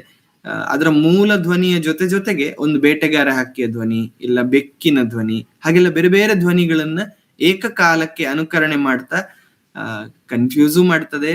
ಮಾತ್ರ ಅಲ್ಲ, ತನ್ನ ಗೂಡನ್ನ, ತನ್ನ ಜಾಗವನ್ನ ಬೇರೆ ಹಕ್ಕಿಗಳಿಂದ ರಕ್ಷಣೆ ಮಾಡಿಕೊಳ್ತದೆ ಅಂತ ಹೇಳ್ತಾರೆ. ಸೊ ಕಾಜಾಣಗಳಲ್ಲಿ ಹಲವು ವೆರೈಟಿ ಇದೆ. ಇದು ಒಂದು, ಇದಕ್ಕೆ ಆಶಿ ಡ್ರಾಂಗೋ ಅಂತ ಕರೀತಾರೆ. ಸ್ವಲ್ಪ ಸಪೂರ, ಸ್ಲಿಮ್ ಅಂಡ್ ಟ್ರಿಮ್ ಆಗಿರ್ತದೆ. ಇದು ಬ್ಲ್ಯಾಕ್ ಡ್ರಾಂಗೋ ಅಂತ ಕರಿತೇವೆ, ಕಪ್ಪು ಕಾಜಾಣ. ಇದರ ವಿಶೇಷ ಏನಂದ್ರೆ ಇದಕ್ಕೆ ಕೊಕ್ಕಿನ ಬದಿಯಲ್ಲಿ ಒಂದು ಬಿಳಿ ಬಣ್ಣದ ಮೂಗಿನ ನತ್ತು ಅಥವಾ ಮೂಗುತಿಯ ತರ ಇರ್ತದೆ. ಇಲ್ಲಿದೆ ಈ ಕಣ್ಣಿನ ಕೆಳಗೆ ಕೊಕ್ಕಿನ ಬುಡದಲ್ಲಿ ಒಂದು ಬಿಳಿ ಮೂಗುತಿಯ ತರ ಇರ್ತದೆ. ಇನ್ನೊಂದು, ಈ ಹಕ್ಕಿ ಈ ಡ್ರಾಂಗೋ ಈ ಡಬಲ್ ಕಲರ್, ಅಂದ್ರೆ ತಲೆನ ಆ ಕಡೆ ಮಾಡಿದ್ರೆ ಕಪ್ಪು, ಈ ಕಡೆ ತಿರುಗಿಸಿದ್ರೆ ನೀಲಿ ಕಲರ್, ಅಂದ್ರೆ 2 ಬಣ್ಣ ವೇರಿಯೇಷನ್ ಕಾಣ್ತದೆ. ನಮಗೆ ಪಕ್ಕ ನೋಡುವ ನೀಲಿ ಹಕ್ಕಿ ಕಾಣ್ತದೆ, ಆದ್ರೆ ನಿಜವಾಗಿ ಹಕ್ಕಿ ಕಪ್ಪು. ಬೆಳಕಿನ ರಿಫ್ಲೆಕ್ಷನ್ ಅಂದ್ರೆ ಬೆಳಕು ಅವುಗಳ ಮೈ ಮೇಲೆ ಬಿದ್ದು ಪ್ರತಿಫಲನ ಆಗುವಾಗ ಆತರ ನೀಲಿ ಬಣ್ಣ ಕಾಣ್ತದೆ. ಇದಕ್ಕೆ ಬ್ರಾನ್ಸ್ ಡ್ರಾಂಗೋ, ಕಂಚು ಕಾಜಾಣ ಅಂತ ಕರೀತಾರೆ. ಇದು ನಮ್ಮ ಸುತ್ತಮುತ್ತ ಕಾಣ್ಲಿಕ್ಕೆ ಸಿಗುವ ಸಾಮಾನ್ಯ ಅತ್ಯಂತ ಕಾಮನ್ ಕಾಜಾಣ. ಬಾಲದ ತುದಿಯಲ್ಲಿ 2 ಎಕ್ಸ್ಟ್ರಾ ಗರಿ ಮತ್ತೊಂದು ಶಟಲ್ ರಾಕೆಟ್ ನ ಹಾಗೆ ಒಂದು ಎಕ್ಸ್ಟ್ರಾ ರಚನೆ ಇರುವಂತಹ ಕಾಜಾಣ. ಈವನ್ ಪೇಟೆಗಳಲ್ಲಿ ವೈರ್ನ ಮೇಲೂ ಕುತ್ಕೊಂಡು ಹಾಡ್ತಾ ಇರ್ತದೆ. ಇದು 16 ತರಹ ಬೇರೆ ಬೇರೆ ಪಕ್ಷಿಗಳ ಇಮಿಟೇಷನ್ ಮಾಡ್ತದೆ ಅಂತಾನು ಹೇಳ್ತಾರೆ. ಇದಕ್ಕೆ ಭೀಮರಾಜ ಪಕ್ಷಿ ಅಂತಾನು ಕರೀತಾರೆ. ಕೋತ್ವಾಲ್ ಅಂತ ಹಿಂದಿ ಹೆಸರು ಕೂಡ ಈ ಹಕ್ಕಿಗಿದೆ. ಕಾರಣ ಇಷ್ಟೇ, ಇದು ಗೂಡು ಕಟ್ಟುವ ಭಾಗದಲ್ಲಿ ಯಾವ ಹಕ್ಕಿಯನ್ನು ಬರ್ಲಿಕ್ಕೆ ಬಿಡುದಿಲ್ಲ. ತುಂಬಾ ಫೆರೋಷಿಯಸ್ ಅಂತ ಏನ್ ಕರೀತಾರಲ್ಲ, ತನ್ನ ಸುತ್ತ ಬರುವ ಯಾವ ಹಕ್ಕಿಯನ್ನಾದ್ರೂ ಹೆದರಿಸಿ ಓಡಿಸಬಲ್ಲ ಸಾಮರ್ಥ್ಯ ಇರುವ, ಮಾತ್ರ ಅಲ್ಲ ಹೆದರಿಸಿ ಚೇಸ್ ಮಾಡಿ ಮಾತ್ರ, ಅದರ ಹಿಂದೆ ಓಡಿಸುವುದು ಮಾತ್ರ ಅಲ್ಲ, ಬೇರೆ ಬೇರೆ ಶಬ್ದಗಳನ್ನು ಕೂಡ ಅನುಕರಣೆ ಮಾಡಿ ಓಡಿಸಬಲ್ಲ ಸಾಮರ್ಥ್ಯ ಇರುವಂತ ಹಕ್ಕಿ. ಹಾಗಾಗಿ ಇದು ಗೂಡು ಮಾಡುವ ಜಾಗದ ಸುತ್ತಮುತ್ತದಲ್ಲಿ ಬೇರೆ ಸಣ್ಣ ಹಕ್ಕಿಗಳು ಗೂಡು ಮಾಡ್ತದೆ ಅಂತ ಹೇಳ್ತಾರೆ. ಹಾಗಾಗಿ ಕೋತ್ವಾಲ್ ಅಂದ್ರೆ ಪೊಲೀಸ್ ಆಫೀಸರ್ ತರ ಅಂತಾನು ಕರೀತಾರೆ. ಇದು ಇನ್ನೊಂದು ವೆರೈಟಿ, ಇದಕ್ಕೆ ಸ್ಪ್ಯಾಂಗಲ್ ಡ್ರಾಂಗೋ ಅಂತ ಕರೀತಾರೆ. ಸ್ವಲ್ಪ ಕಡಿಮೆ ರೆಕಾರ್ಡ್ಸ್ ಇರುವಂತ ಹಕ್ಕಿ. ನೀರಿನ ಮೂಲಗಳ ಸುತ್ತಮುತ್ತ ಈ ತರದ ಬಾತುಕೋಳಿಗಳು ನೋಡ್ಲಿಕ್ಕೆ ಸಿಗ್ತವೆ. ಇದು ದೊಡ್ಡ ಕೆರೆಗಳಲ್ಲಿ, ದೊಡ್ಡ ದೊಡ್ಡ ಕೆರೆಗಳಿದ್ರೆ ಅಥವಾ ಈ ಗದ್ದೆ ಮಧ್ಯದಲ್ಲಿ ನೀರಿನ ದೊಡ್ಡ ಓಪನ್ ಕೆರೆಗಳಿರುವ ಜಾಗಗಳಲ್ಲಿ, ಮಲೆನಾಡಿನಲ್ಲಿ, ಕರಾವಳಿಯಲ್ಲಿ, ಬಯಲುಸೀಮೆಯಲ್ಲಿ ಸಾಮಾನ್ಯ ನೋಡ್ಲಿಕ್ಕೆ ಸಿಗುವಂತದ್ದು ಸ್ಪಾಟ್ ಬಿಲ್ ಡಕ್. ಕೊಕ್ಕಿನ ತುದಿಯನ್ನು ಮಾತ್ರ ಹಳದಿ ಬಣ್ಣದ ಇದರಲ್ಲಿ ಡಬ್ಬದಲ್ಲಿ ಅದ್ದಿ ತೆಗೆದ ಹಾಗೆ ತುದಿ ಮಾತ್ರ ಹಳದಿ ಬಣ್ಣ ಇರ್ತದೆ. ಸೊ ಸ್ಪಾಟ್ ಬಿಲ್ ಡಕ್ ಬಾತ್ಕೋಳಿ. ಸಮುದ್ರದ ಬದಿಯಲ್ಲಿ ನಾವು ಗಿಡುಗಗಳನ್ನು ನೋಡಿದ್ದೇವೆ. ಇದು ಗಿಡುಗಗಳಲ್ಲೇ ದೊಡ್ಡ ಗಿಡುಗ. ಇದಕ್ಕೆ ಸಮುದ್ರ ಗರುಡ ಅಂತ ಕರೀತಾರೆ. ಇದು ಈಗಲ್. ಗಿಡುಗಗಳನ್ನು ನಾವು ಕೈಟ್ಸ್ ಅಂತ ಕರಿತೇವೆ. ಇದು ಈಗಲ್. ಇದಕ್ಕೆ ಈ ವಿಶೇಷ ಏನಂದ್ರೆ, ಸಮುದ್ರದ ಮೇಲೆ ಹಾರ್ತಾ ಹಾರ್ತಾ ಸಮುದ್ರದ ಅಲೆಗಳ ಮಧ್ಯದಲ್ಲಿ ಕಾಣುವ ಮೀನನ್ನ ಸಮುದ್ರದ ಅಲೆಗೆ ನೀರಿಗೆ ಅತ್ಯಂತ ಹತ್ತಿರ ಬಂದು ಅಲ್ಲೇ ಕ್ಯಾಚ್ ಮಾಡಿಕೊಂಡು ಕಾಲಿನಿಂದ ಮಾತ್ರ ಟಕ್ ಅಂತ ಹಿಡಿದು ಹಾರುವ ಸಾಮರ್ಥ್ಯ ಇರುವಂತ ಹಕ್ಕಿ. ಸೊ ತುಂಬಾ ದೊಡ್ಡ ಸೈಜ್ ಕೂಡ. ಎಲ್ಲಾದ್ರೂ ಕೊಂಬೆಯ ಮೇಲೆ ಕೂತ್ರೆ ಈ ತರ ಕಾಣ್ತದೆ. ಬಿಳಿ ಬಣ್ಣದ ತಲೆ, ದೇಹ ಎಲ್ಲ ಗ್ರೇ ಕಲರ್. ಆದ್ರೆ ಇತ್ತೀಚೆಗೆ ತುಂಬಾ ಶಾಲೆಯ, ಇಂಗ್ಲಿಷ್ ಮೀಡಿಯಂ ಶಾಲೆಯ ಅಥವಾ ಪೇಟೆ ಶಾಲೆಯ ಮಕ್ಕಳಿಗೆ ಇದನ್ನು ತೋರಿಸಿದಾಗ ಪಟ್ ಅಂತ ಬಾಲ್ಡ್ ಈಗಲ್ ಅಂತ ಹೇಳಿಬಿಡ್ತಾರೆ. ಬಾಲ್ಡ್ ಈಗಲ್ ನಮ್ಮ ದೇಶದಲ್ಲಿ ಇಲ್ಲ, ಬಾಲ್ಡ್ ಈಗಲ್ ಅಮೆರಿಕದಲ್ಲಿ ಮಾತ್ರ ಇರುವುದು. ಬಟ್ ಮಾಧ್ಯಮಗಳಲ್ಲಿ ಹೆಚ್ಚು ಇದನ್ನೇ ನೋಡಿರೋದ್ರಿಂದ ಅವರು ಬಾಲ್ಡ್ ಈಗಲ್ ಅಂತ ತಕ್ಷಣ ಹೇಳಿಬಿಡ್ತಾರೆ. ಇದು ಸಿ ಈಗಲ್, ಸಮುದ್ರ ಗರುಡ. ದನಗಳ ಆಸುಪಾಸಿನಲ್ಲಿ JCB ಕೆಲಸ ಆಗುವಲ್ಲೆಲ್ಲ ಸಾಮಾನ್ಯವಾಗಿ ನೋಡ್ಲಿಕ್ಕೆ ಸಿಗುವಂತ ಹಕ್ಕಿ. ಬಣ್ಣ ಈ ಜಾತಿಯ ಎಲ್ಲ ಹಕ್ಕಿಗಳು, ಈ ಕುಟುಂಬದ ಎಲ್ಲ ಹಕ್ಕಿಗಳು ಬಿಳಿ ಬಣ್ಣ. ಹಾಗಾಗಿ ಇದರ ಕನ್ನಡ ಹೆಸರು ಬೆಳ್ಳಕ್ಕಿ. ಇಂಗ್ಲಿಷ್ ನಲ್ಲಿ ಈಗ್ರೆಟ್ಸ್ ಅಂತ ಕರೀತಾರೆ. ಬೆಳ್ಳಕ್ಕಿಗಳು ಬಹಳ ಚಂದ, ವೈಟ್. ಆದ್ರೆ ಶಬ್ದ ಮಾಡೋದು ಬಹಳ ಕಡಿಮೆ, ತುಂಬಾ ರೇರ್. ಆಹಾರಕ್ಕಾಗಿ ಸ್ಪರ್ಧೆ, ಕಾಂಪಿಟೇಷನ್ ಇದ್ದಾಗ ಮಾತ್ರ ಸ್ವಲ್ಪ ಕಿರುಚಾಟದ ರೀತಿಯ ಶಬ್ದಗಳನ್ನು ಮಾಡ್ತೇವೆ, ಬಿಟ್ರೆ ಇಲ್ಲಾಂದ್ರೆ ಕೂಗುದಿಲ್ಲ. ಸೈಲೆಂಟ್ ಆಗಿ ಒಂದು ಕಡೆ ಸುಮ್ಮನೆ ನಿಂತುಕೊಂಡು ಬೇಟೆಗಾಗಿ ಅರಸ್ತಾ ಇರ್ತದೆ. ಇದಂತೂ ದನಗಳ ಹಿಂದೆ, ಎಮ್ಮೆಗಳ ಹಿಂದೆ, JCB ಅಗಿಯೋ ಜಾಗಗಳಲ್ಲೆಲ್ಲ ಆಹಾರ ಸಿಗ್ತದೆ, ಹುಳ ಹುಪ್ಪಟೆಗಳನ್ನು ತಿನ್ಲಿಕ್ಕೆ ಬರ್ತದೆ.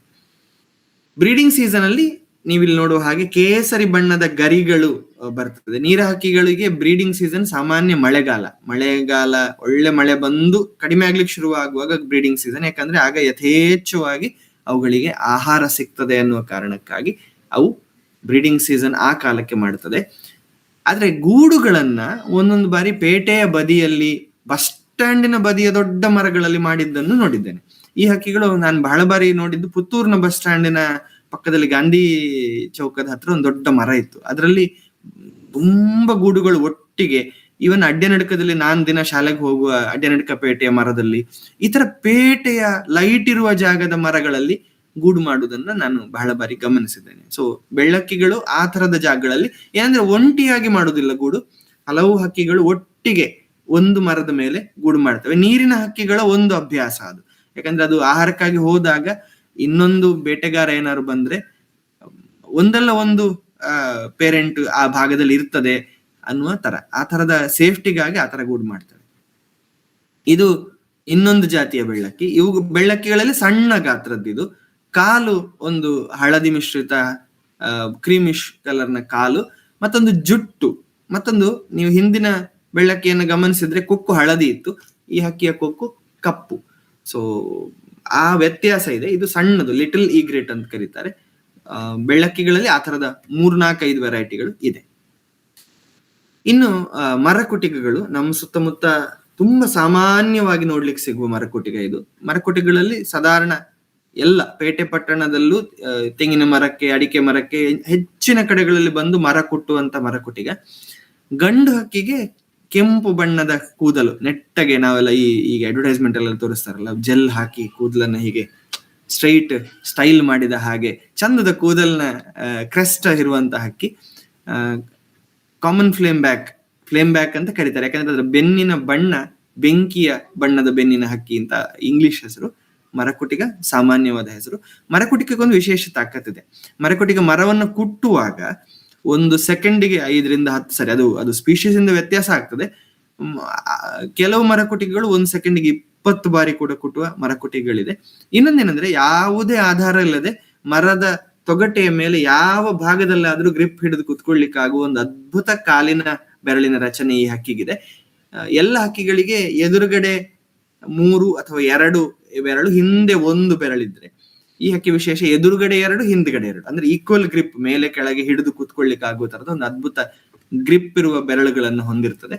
ಮಾತ್ರ ಅಲ್ಲ, ಮರ ಕುಟ್ಟುವಾಗ ಇದರ ನಾಲಗೆ ಇದರ ಮೆದುಳಿನ ಸುತ್ತ ಶಾಕ್ ಅಬ್ಸರ್ವರ್ನ ತರ ಮೆದುಳನ್ನು ಹಿಡ್ಕೊಂಡಿರ್ತದಂತೆ.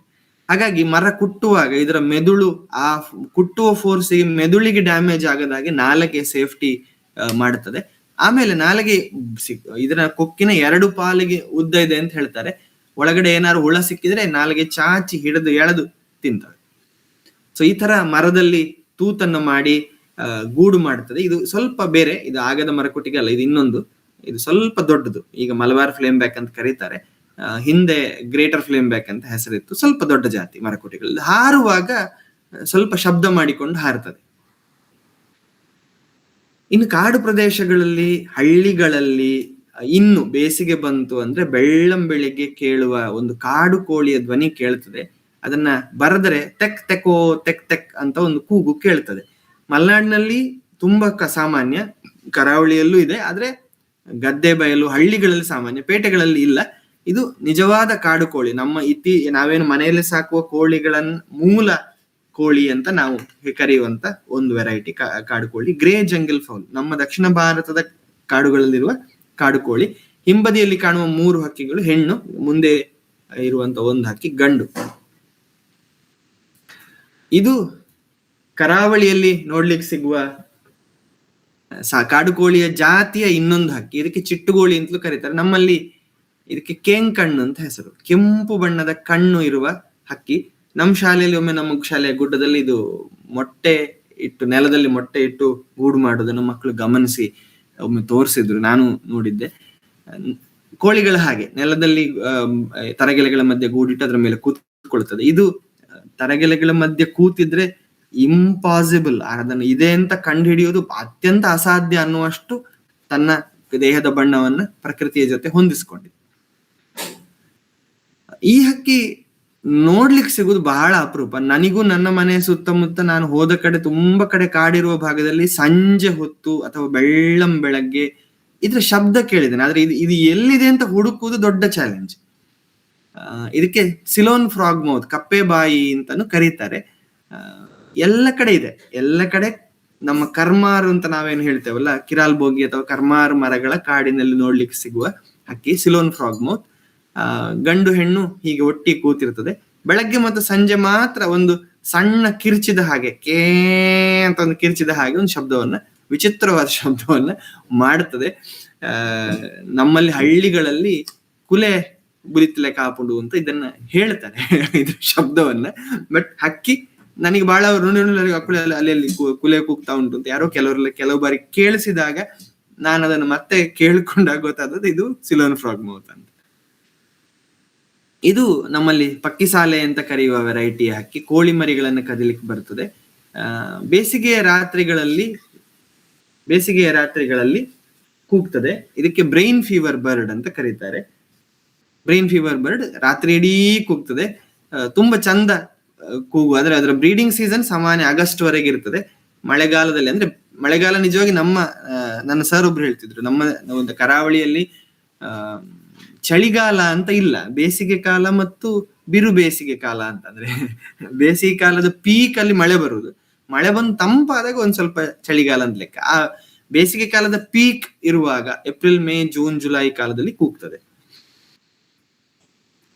ಇದು ನೀರಿನ ಬದಿಯಲ್ಲಿ ಕಾಣ್ಲಿಕ್ಕೆ ಸಿಗುವ ಪಕ್ಷಿ. ಇದನ್ನ ಕನ್ನಡದಲ್ಲಿ ಬಕ ಪಕ್ಷಿ ಅಂತ ಕರೀತಾರೆ. ಬಕ ಪಕ್ಷಿ ಉದ್ದ ಕಾಲು, ಉದ್ದ ಕುತ್ತಿಗೆಯನ್ನು ಮಡಚಿ ಕೂತಿರ್ತದೆ. ಬೇಕಾದಾಗ ಕುತ್ತಿಗೆ ನಾವೀಗ ನೋಡುವ ಸೈಜಿನ 2 ಪಾಲು ಉದ್ದ ಇದೆ ನಿಜವಾಗಿ. ಗ್ರೇ ಹೆರಾನ್ ಅಥವಾ ನಮ್ಮಲ್ಲಿ ಕುರುಂಗು ಅನ್ನುವ ವೆರೈಟಿಯ ಬೇರೆ ಬೇರೆ ಟೈಪ್ಗಳಲ್ಲಿ ಒಂದು. ಸೊ ಇದು ನಮ್ಮಲ್ಲಿ ತುಳುವಿನಲ್ಲಿ ಕುರುಂಗು ಅಥವಾ ಪಾಂಡ್ ಹೆರಾನ್ ಅಂತ ಇಂಗ್ಲಿಷ್ ನಲ್ಲಿ, ಮೈಸೂರು ಕಡೆಯವರು ಇದಕ್ಕೆ ಗದ್ದೆ ಗುಮ್ಮ ಅಂತಾನು ಕರೀತಾರೆ. ಕಾಣ್ಲಿಕ್ಕೆ ಸಿಗುವ ಕಾಮನ್ ಹಕ್ಕಿ ಗದ್ದೆಗಳಲ್ಲಿ, ತೋಡುಗಳಲ್ಲಿ, ಈವನ್ ಪೇಟೆ ಪಟ್ಟಣದ ಕಸ ತುಂಬಿದ, ಕೊಳಚೆ ನೀರು ತುಂಬಿದ ತೋಡುಗಳ ಬದಿಯಲ್ಲಿಯೂ ನೋಡ್ಲಿಕ್ಕೆ ಸಿಗ್ತದೆ ಹೆರಾನ್ಸ್. ಪಾಂಡ್ ಹೆರಾನ್ಸ್ ಅಂತ ಕರೀತಾರೆ. ನಮ್ಮಲ್ಲಿ ಕುರುಂಗು ಅಥವಾ ಗದ್ದೆಗುಮ್ಮ. ಸೊ ಪಾಂಡ್ ಹೆರಾನ್ ಮಳೆಗಾಲದಲ್ಲಿ ಬ್ರೀಡಿಂಗ್ ಸೀಸನ್ ನಲ್ಲಿ ಹೀಗೆ ಬಣ್ಣ ಬರೆಸಿಕೊಳ್ತದೆ. ಸೊ ಎಲ್ಲ ನೀರ ಹಕ್ಕಿಗಳಿಗೆ ಬ್ರೀಡಿಂಗ್ ಸೀಸನ್ ನಲ್ಲಿ ವಿಶೇಷ ಬಣ್ಣದ ಗರಿಗಳು ಬರ್ತದೆ. ನವಿಲಿಗೆ ಮಾತ್ರ ಗರಿ ಬರುವುದಲ್ಲ, ತುಂಬಾ ಬಗೆಯ ಎಸ್ಪೆಷಲಿ ನೀರಿನ ಸುತ್ತಮುತ್ತ ಇರುವ ಹಕ್ಕಿಗಳಿಗೆ ಎಕ್ಸ್ಟ್ರಾ ಗರಿಗಳು ಅಥವಾ ಬಣ್ಣದ ಗರಿಗಳು ಬರ್ತದೆ. ಇದು ಇನ್ನೊಂದು ಪರ್ಪಲ್ ಹೆರಾನ್ ಅಂತ. ಈ ಹಕ್ಕಿಗಳು ಸಿಂಗಲ್ ಸಾಲಿಟರಿ ಗ್ರೂಪ್ ಆಗಿರುವುದಿಲ್ಲ, ಒಂದೊಂದು ಮಾತ್ರ ಇರ್ತದೆ. ಒಂದು ಮೀನ್ ಏನಾದ್ರು ಕಂಡ್ರೆ ನಿಮಿಷಗಟ್ಟಲೆ, 2 ನಿಮಿಷ 3 ನಿಮಿಷ ಒಂದೇ ಪೊಸಿಷನ್ ನಲ್ಲಿ ಕೂತು ಅದನ್ನ ಹಿಡಿಲಿಕ್ಕೆ ಹೊಂಚು ಹಾಕಿ ನಿಲ್ಲಬಲ್ಲ ಸಾಮರ್ಥ್ಯ ಇರುವ ಹಕ್ಕಿಗಳು. ಅದಕ್ಕೆ ಇದು ಹಾಡಿನಲ್ಲಿ ಒಂದು ಬರ್ತದೆ, ನಮ್ಮ ಮಕ್ಕಳು ನಲಿಕಲಿಯಲ್ಲಿ ಹಾಡ್ತಾರೆ, ನದಿಯಲ್ಲೊಂದು ಬಕ ಮುದುಡಿಕೊಂಡು ಕಾಲನೆತ್ತಿ ಕುಣಿಯುತ್ತಿತ್ತು ತೈತಕ ತಕ. ಒಂದು ಕಾಲಲ್ಲೇ ನಿಂತ ಹಾಗೆ ಸುಮಾರು ಹೊತ್ತು ನಿಲ್ಲುವ ಸಾಮರ್ಥ್ಯ ಹಕ್ಕಿಗೆ ಇದೆ. ಈ ಹಕ್ಕಿಯ ಫೇವರೇಟ್ ಆಹಾರ, ಅತ್ಯಂತ ನೆಚ್ಚಿನ ಆಹಾರ ಜೇನು ಗೂಡಿನ ಮೊಟ್ಟೆಗಳು. ಸೊ ಹಾಗಾಗಿ ನೇರ ಜೇನುಗೂಡಿರುವಲ್ಲಿ, ಹೆಜ್ಜೇನುಗಳಿರುವ ಗೂಡಿಗೂ ಅಟ್ಯಾಕ್ ಮಾಡ್ತದೆ. ನಮ್ಮಲ್ಲಿ ಇನ್ನೊಂದು ಬರ್ತದೆ, ಪಿಲಿ ಕುಡುವೆಲು ಅಂತ ತುಳುವಲ್ಲಿ ಕರೀತಾರೆ, ಹಾರ್ನೆಟ್ ಬೀಸ್ ಅಂತ. ರೌಂಡ್ ಬೆಲೂನ್ ಹಾಗೆ ರೌಂಡ್ ಗೂಡು ಮಾಡ್ತದೆ, ಬೆಲೂನ್ ಶೇಪ್ ಇದ್ದು. ಅವುಗಳ ಮೇಲೂ ಅಟ್ಯಾಕ್ ಮಾಡಿ ಅವುಗಳನ್ನ ಹಿಡ್ಕೊಂಡು ತಗೊಂಡು ಅದರ ಮೊಟ್ಟೆಯ ಲೇಯರ್ ಗಳನ್ನ ಹಿಡ್ಕೊಂಡು ಹೋಗ್ತದೆ. ಆದ್ರೆ ಒಂದ್ ಸಮಸ್ಯೆ ಏನಂದ್ರೆ, ಇದು ಅಟ್ಯಾಕ್ ಮಾಡಿದ ಸಂದರ್ಭದಲ್ಲಿ ಯಾರು ಮನುಷ್ಯರು ಅಥವಾ ಬೇರೆ ಪ್ರಾಣಿಗಳು ಕೆಳಗಡೆ ಇದ್ರೆ ಆ ಹಾರ್ನೆಟ್ಸ್ ಅಥವಾ ಜೇನ್ನೊಣಗಳು ಅವುಗಳ ಮೇಲೆ ಅಟ್ಯಾಕ್ ಮಾಡುವ ಸಾಧ್ಯತೆ ಇರ್ತದೆ. ಇದು ಬರ್ತದೆ, ಹಿಡ್ಕೊಳ್ತದೆ, ಸೀದಾ ಹೋಗ್ತದೆ. ಗರಿಗಳ ಕಾರಣಕ್ಕೆ ಇದಕ್ಕೆ ಕಚ್ಚಲಿಕ್ಕೆ ಸಾಧ್ಯ ಆಗುದಿಲ್ಲ. ಇದರ ಹೆಸರು ಜೇನು ಗಿಡುಗ, ಹನಿ ಬಜಾರ್ಡ್ ಅಂತ ಕರೀತಾರೆ. ಇದು ಕರ್ನಾಟಕದಲ್ಲಿ ಮಲೆನಾಡಿನಲ್ಲಿ ಸಿಗುವ ಕಾಮನ್ ಸಣ್ಣ ಗಾತ್ರದ ಹಾರ್ನ್ ಬಿಲ್ ಮಂಗಟ್ಟೆ ಹಕ್ಕಿ. ಗಂಡು ಹಕ್ಕಿಗೆ ಕಣ್ಣು ಕೆಂಪು ಇರ್ತದೆ, ಕೊಕ್ಕಿನ ಬಣ್ಣ ತುಂಬಾ ಹಳದಿ ಇರ್ತದೆ. ಹೆಣ್ಣು ಹಕ್ಕಿ ಸ್ವಲ್ಪ ಕಲರ್ ಚೇಂಜ್ ಇರ್ತದೆ. ಇದು ಸಾಮಾನ್ಯವಾಗಿ ಸಿಗುವಂತ ತುಂಬಾ ಗದ್ದಲ ಮಾಡುವ, ಸೌಂಡ್ ಮಾಡುವ ಹಕ್ಕಿ. ಈಗ ಅವುಗಳಿಗೆ ಬ್ರೀಡಿಂಗ್ ಸೀಸನ್. ಈಗ ಜೋಡಿಯಾಗಿ ಮರದ ಪೊಟರೆಗಳನ್ನ ಹುಡುಕೊಂಡು ಹೋಗ್ತವೆ. ಯಾಕಂದ್ರೆ ಇವು ಗೂಡು ಮಾಡುದು ದೊಡ್ಡ ದೊಡ್ಡ ಮರಗಳ ಪೊಟರೆಯಲ್ಲಿ, ಅಂದ್ರೆ 10-15 ಅಡಿ ಎತ್ತರದಲ್ಲಿ ಪೊಟರೆಯ ಒಳಗಡೆ ಗೂಡು ಮಾಡ್ತದೆ.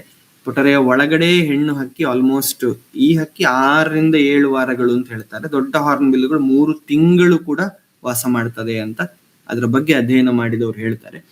ಹೆಣ್ಣಕ್ಕಿ ಒಳಗೋಗಿ ಪೊಟರೆಯ ಬಾಗಿಲನ್ನ ಮುಚ್ಚುತ್ತದೆ. ಯಾವ್ದ್ರಿಂದ ಅಂದ್ರೆ ತಾನು ತಿನ್ನುವ ಹಣ್ಣಿನ ಅಂಟು ಮತ್ತು ತನ್ನ ಮಲವನ್ನೇ ಅಥವಾ ಮಣ್ಣನ್ನು ಬಳಸಿ ಅಂಟಿಸಿ ಬಾಗಿಲನ್ನ ಈ ಬ್ಯಾಂಕಿನ ಕೌಂಟರ್ ತರ ಸಣ್ಣ ಕೊಕ್ಕು ಹಾಕುವಷ್ಟು ಮಾತ್ರ ಓಪನ್ ಇಟ್ಟು ಮುಚ್ಚುತ್ತದೆ. ಮತ್ತೆ ತನ್ನ ಗರಿಗಳನ್ನು ಉದುರಿಸಿ ಬೆಡ್ ತರ ಮಾಡಿ ಅದರಲ್ಲಿ ಮೊಟ್ಟೆ ಇಡ್ತದೆ. 2 ಅಥವಾ 3 ಮೊಟ್ಟೆ ಮ್ಯಾಕ್ಸಿಮಮ್ ಅಂತೆ. ಆಮೇಲೆ ಅದು ಮರಿಗಳು ಹೊರಗೆ ಬರುವಲ್ಲಿವರೆಗೂ ಗಂಡು ಹಕ್ಕಿಯೇ ಹೆಣ್ಣು ಹಕ್ಕಿಗಳಿಗೆ, ಮರಿಗಳಿಗೆ ಆಹಾರವನ್ನ ತಿನ್ನಿಸ್ತದೆ. ಈ ಹಕ್ಕಿಗಳು ಫೈಕಸ್ ಅಂದ್ರೆ ಆಲಾತಿ ಅಂಜೂರ ಜಾತಿಯ ಮರಗಳ ಬೀಜ ಪ್ರಸಾರದಲ್ಲೂ ಕೂಡ ತುಂಬಾ ಪ್ರಮುಖವಾದ ಪಾತ್ರವನ್ನು ವಹಿಸ್ತವೆ ಅಂತ ಹೇಳ್ತಾರೆ. ಹಾಗಾಗಿ ಇವುಗಳನ್ನ ಕಾಡಿನ ರೈತ, ಫಾರ್ಮರ್ ಆಫ್ ದಿ ಫಾರೆಸ್ಟ್ ಅಂತಾನು ಕರೀತಾರೆ. Farmer of the forest, Hornbill.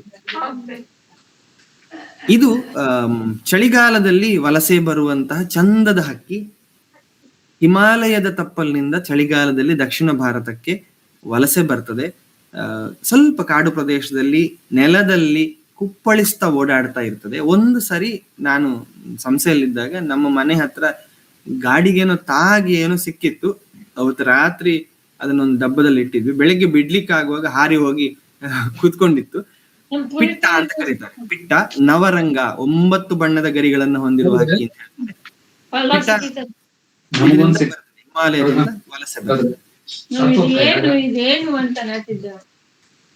ಇದು ಬ್ರಾನ್ಸ್ ವಿಂಗ್ಡ್ ಜಕಾನ ಅಂತ ಕರೀತಾರೆ. ಬಿಳಿ ಹುಬ್ಬಿನ ದೇವನಕ್ಕಿ ಅಂತ. ಕೆರೆಗಳ ಸುತ್ತಮುತ್ತ ತಾವರೆ ಎಲೆಗಳು ಅಥವಾ ತಾವರೆ ಹೂವು ಬೆಳೆಯುವ, ನೈದಿಲೆ ಬೆಳೆಯುವ ಕೆರೆಗಳಲ್ಲಿ ಇರ್ತದೆ. ವಿಶೇಷ ಅಂದ್ರೆ ಇದರ ಕಾಲಿನ ಬೆರಳುಗಳು ಸಿಕ್ಕಾಪಟ್ಟೆ ಉದ್ದ, ನಾವು ಸಾಮಾನ್ಯ ಇಮ್ಯಾಜಿನ್ ಮಾಡ್ಲಿಕ್ಕೆ ಆಗದಿರುವಷ್ಟು ಉದ್ದ ಇರ್ತದೆ.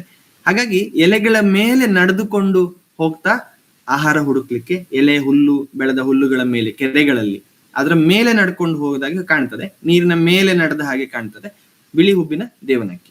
ಸೊ ಇದು ಅದರ ಮರಿ. ನೀವು ಇದರಲ್ಲಿ ಅದರ ಕಾಲಿನ ಬೆರಳುಗಳ ಉದ್ದವನ್ನ ಗಮನಿಸಬಹುದು. ಸಾಮಾನ್ಯ ನಾವೆಲ್ಲ ಕಾಲಿನ ಬೆರಳುಗಳು ಅಂತ ಹೇಳೋದಕ್ಕಿಂತ ಡಬಲ್ ಅಥವಾ ಅದರ 3 ಪಾಲು ಗಾತ್ರದ ಕಾಲಿನ ಬೆರಳುಗಳನ್ನ ಹೊಂದಿರ್ತದೆ. ಇನ್ನು ಕಿಂಗ್ ಫಿಶರ್ಸ್ ಅಂತ ಕರೆಯುವ ವೆರೈಟಿ, ಇದು ಸಾಮಾನ್ಯವಾಗಿ ಗದ್ದೆ ಮಿಂಚುಳ್ಳಿ ಅಂತ ಕರೀತಾರೆ. ಯಾಕಂದ್ರೆ ಗದ್ದೆಗಳಿರುವ ಭಾಗಗಳಲ್ಲಿ ಸಾಮಾನ್ಯ ಇರ್ತದೆ. ಕರೆಂಟ್ ತಂತಿ ಮೇಲೂ ಕೂತ್ಕೊಳ್ತದೆ. ಇದರ ಫೇವರೆಟ್ ಫುಡ್ ಮೀನು. ಆದ್ರೆ ಈ ಮಿಂಚುಳ್ಳಿ ಮೀನಲ್ಲದೆ ಕಪ್ಪೆ, ಹಲ್ಲಿ, ಆಮೇಲೆ ಅರಣೆ, ಒಂತಿ ಇಂಥದ್ದನ್ನೆಲ್ಲ ಹಿಡಿದು ತಿಂತದೆ. ಸಿಕ್ಕಿದ್ರೆ ಸಣ್ಣ ಪುಟ್ಟ ಹಾವನ್ನು ತಿಂತದೆ. ಸೊ ಕಿಂಗ್ ಫಿಶರ್ ಅಲ್ಲಿ ಬೇರೆ ಬೇರೆ ವೆರೈಟಿಗಳಿದೆ. ಫಸ್ಟ್ ಇದ್ದು ಸಾಮಾನ್ಯವಾಗಿ ಕಾಣಸಿಗುವ ಕಿಂಗ್ ಫಿಶರ್. ಇದು ಕಪ್ಪು ತಲೆ, ಕಪ್ಪು ಟೊಪ್ಪಿ ಹಾಕಿದ ಕಿಂಗ್ ಫಿಶರ್. ಇದಕ್ಕೆ ಬ್ಲಾಕ್ ಕ್ಯಾಪ್ ಕಿಂಗ್ ಫಿಶರ್ ಅಂತ ಕರೀತಾರೆ. ಇದು ಚಿಕ್ಕ ಸೈಜಿನದ್ದು. ಇದು ಸಣ್ಣ ತೋಡುಗಳೆಲ್ಲ ಇರುವಲ್ಲಿ, ಹಳ್ಳಿಗಳಲ್ಲಿ ಕಾಣ್ಲಿಕ್ಕೆ ಸಿಗ್ತದೆ. Common king Fisher. ಇದು ಪೈಡ್ ಕಿಂಗ್ ಫಿಶರ್ ಅಂತ ಕರೀತಾರೆ. ಕೆರೆಗಳಿರುವಲ್ಲಿ, ನದಿಗಳಿರುವಲ್ಲಿ ಜಾಸ್ತಿ. ಇದಕ್ಕೊಂದು ವಿಶೇಷ ಏನಂತಂದ್ರೆ ಗಾಳಿಯಲ್ಲಿ ಹೆಲಿಕಾಪ್ಟರ್ನ ಹಾಗೆ ಒಂದೇ ಜಾಗದಲ್ಲಿ ಹಾರ್ತಾ ಹಾರ್ತಾ ತನ್ನ ಆಹಾರವನ್ನ ಎಲ್ಲಿದೆ ಅಂತ ಹುಡುಕಿ ಅಲ್ಲಿಗೆ ಸೀದಾ ಟೈ ಹೊಡೆಯುವ ಸಾಮರ್ಥ್ಯ ಇರುವಂತ king Fisher. So king Fisher ಗಳಲ್ಲಿ ಅತ್ಯಂತ ದೊಡ್ಡ ಕಿಂಗ್ ಫಿಶರ್ ಇದು. ಸ್ಟಾರ್ಕ್ ಬಿಲ್ಡ್ ಕಿಂಗ್ ಫಿಶರ್ ಅಂತ ಕರೀತಾರೆ. ಸಣ್ಣ ಪುಟ್ಟ ನದಿ ತೊರೆಗಳ ಬದಿಯಲ್ಲಿ ನೋಡ್ಲಿಕ್ಕೆ ಸಿಗ್ತದೆ. ಸೈಜ್ ಆಲ್ಮೋಸ್ಟ್ ಒಂದು ಪಾರಿವಾಳದ ಸೈಜ್ ಇರ್ತದೆ. ಇನ್ನು ಪೇಟೆ ಪಟ್ಟಣಗಳ ಸಾಮಾನ್ಯ ಬೇಟೆಗಾರ ಹಕ್ಕಿ, ಇದಕ್ಕೆ ನಾವು ಗರುಡ ಅಂತ ಕರಿತೇವೆ. ವಿಷ್ಣುವಿನ ವಾಹನ ಅಂತ ಕಥೆಗಳಲ್ಲೆಲ್ಲ ಹೇಳಲ್ಪಡುವಂತ ಹಕ್ಕಿ ಗರುಡ ಪಕ್ಷಿ ಅಥವಾ ಬ್ರಾಹ್ಮಿಣಿ ಕೈಟ್ ಅಂತ ಕರೀತಾರೆ. ಇದು ಅದರ ಮರಿ. ಬ್ರಾಹ್ಮಿಣಿ ಕೈಟ್ ಇನ್ನೂ ಪೂರ್ಣ ಬೆಳವಣಿಗೆ ಆಗಿಲ್ಲದೆ ಇದ್ದಾಗ ಅದರ ಕಲರೇ ಸ್ವಲ್ಪ ಬೇರೆ ತರ ಕಾಣ್ತದೆ. ಬೀಚ್ ಸೈಡ್ ಅಲ್ಲೆಲ್ಲ ತುಂಬಾ ಸಾಮಾನ್ಯವಾಗಿ ನೋಡ್ಲಿಕ್ಕೆ ಸಿಗುವ ಹಕ್ಕಿ. ನಾವು ಈ ಹಕ್ಕಿಯನ್ನು ಚಿಕ್ಕವರಿದ್ದಾಗ ನೋಡಿದಾಗ ಇದು ಈ ವೈಟ್ ಇರುವುದಕ್ಕೆ ಗೇಲ್ ಗಿಡುಗ, ಇನ್ನೊಂದಕ್ಕೆ ಸೋಲ್ ಗಿಡುಗ ಅಂತ ಹೆಸರಿಟ್ಟು ಕರಿತಾ ಇದ್ವಿ. ಇದು ಗಿಡುಗ ಅಲ್ಲ, ಇದು ಬೇರೆ ಹಕ್ಕಿಗಳ ಗೂಡಿನಲ್ಲಿ ಮೊಟ್ಟೆ ಇಟ್ಟು ಬದುಕುವ, ವಸಂತ ಕಾಲ ಬಂದ್ರೆ ಕೂಗುವ ಹಕ್ಕಿ ಕೋಗಿಲೆ. ಕೋಗಿಲೆಯಲ್ಲಿ ಹೆಣ್ಣು ಕೋಗಿಲೆ ಈ ತರದ ಬಣ್ಣವನ್ನು ಹೊಂದಿರ್ತದೆ. ಮರಿಗಳು ಇದೇ ತರ ಇರ್ತದೆ. ಗಂಡು ಕೋಗಿಲೆ ಮಾತ್ರ ಕಪ್ಪು ಬಣ್ಣದ ಗರಿಗಳನ್ನು ಹೊಂದಿ ಪೂರ್ತಿ ಕಪ್ಪು ಬ್ಲ್ಯಾಕ್ ಇರ್ತದೆ. ಇವುಗಳು ಕಾಗೆಗಳ ಗೂಡಿನಲ್ಲಿ ಮೊಟ್ಟೆ ಇಡ್ತದೆ ಅಂತ ಹೇಳ್ತಾರೆ. ಹಾಗೆ ಮಾಡಬೇಕಾದಾಗ ಗಂಡು ಹಕ್ಕಿ ಕಾಗೆಗಳನ್ನ ಕೆಣಕಿ ಅಲ್ಲಿಂದ ಗೂಡಿನಿಂದ ಬೇರೆ ಕಡೆ ಹೋಗುವ ಹಾಗೆ ಮಾಡ್ತದೆ. ಹೆಣ್ಣು ಹಕ್ಕಿ ಅದೇ ಸಂದರ್ಭವನ್ನು ಬಳಸ್ಕೊಂಡು ಹೋಗಿ ಒಂದು ಮೊಟ್ಟೆ ಇಡ್ತದೆ. ಆ ತರದ ಬೇರೆ ಬೇರೆ ಗೂಡುಗಳಲ್ಲಿ ಹಲವು ಕಡೆಗಳಲ್ಲಿ ಮೊಟ್ಟೆ ಇಡುತ್ತದೆ. ಬಹುಶಃ ಹಕ್ಕಿಗಳಿಗೆ ಲೆಕ್ಕ ಬರುವುದಿಲ್ಲ ಅಂತ ಕಾಣ್ತದೆ. ಹಾಗಾಗಿ ಇರುವ ಎಲ್ಲ ಮೊಟ್ಟೆಗಳನ್ನ ಬೆಳೆಸ್ತವೆ ಮತ್ತು ಇದರ ಮೊಟ್ಟೆಗಳು ಬೇಗ ದೊಡ್ಡದಾಗ್ತದೆ ಮತ್ತು ಹಾರಿ ಹೋಗ್ತದೆ ಅಂತ ಹೇಳ್ತಾರೆ. ಪರಾವಲಂಬಿ, ಗೂಡು ಕಟ್ಟುವ ಕಲೆ ಗೊತ್ತಿಲ್ಲದ ಹಕ್ಕಿ, ಬೇರೆ ಹಕ್ಕಿಗಳ ಗೂಡಲ್ಲಿ ಮೊಟ್ಟೆ ಇಡುವ ಹಕ್ಕಿ. ಇದಕ್ಕೆ ರೆಡ್ ವ್ಯಾಟಲ್ಡ್ ಲ್ಯಾಪ್ವಿಂಗ್ ಅಂತ ಕರೀತಾರೆ. ಗದ್ದೆ ಪ್ರದೇಶದಲ್ಲಿ ನೀರಿನ ಬದಿಯಲ್ಲೆಲ್ಲ ಸಾಮಾನ್ಯವಾಗಿ ನೋಡ್ಲಿಕ್ಕೆ ಸಿಗುವ ಹಕ್ಕಿ. ಇದಕ್ಕೆ ಮರದಲ್ಲಿ ಕುತ್ಕೊಳ್ಲಿಕ್ಕೆ ಆಗುದಿಲ್ಲ. ಯಾಕಂದ್ರೆ ಇದರಲ್ಲಿ ಕಾಲಿನಲ್ಲಿ 3 ಬೆರಳುಗಳಲ್ಲಿ ಹಿಂದಿನ ಬೆರಳಿಲ್ಲ. ಹಾಗಾಗಿ ಇದು ಸ್ಯಾಂಡ್ ಅಥವಾ ಹೊಯ್ಗೆ ಮೇಲೆ, ನೆಲದ ಮೇಲೆಯೇ ಕೂತ್ಕೊಳ್ತದೆ ಬಂದು. ಮತ್ತೆ ಮೊಟ್ಟೆಯನ್ನು ಕೂಡ ನೆಲದಲ್ಲೇ ಇಡ್ತದೆ, ಗೂಡು ಕಟ್ಟೋದಿಲ್ಲ, ಮೊಟ್ಟೆಯನ್ನು ಮಾತ್ರ ಇಡ್ತದೆ.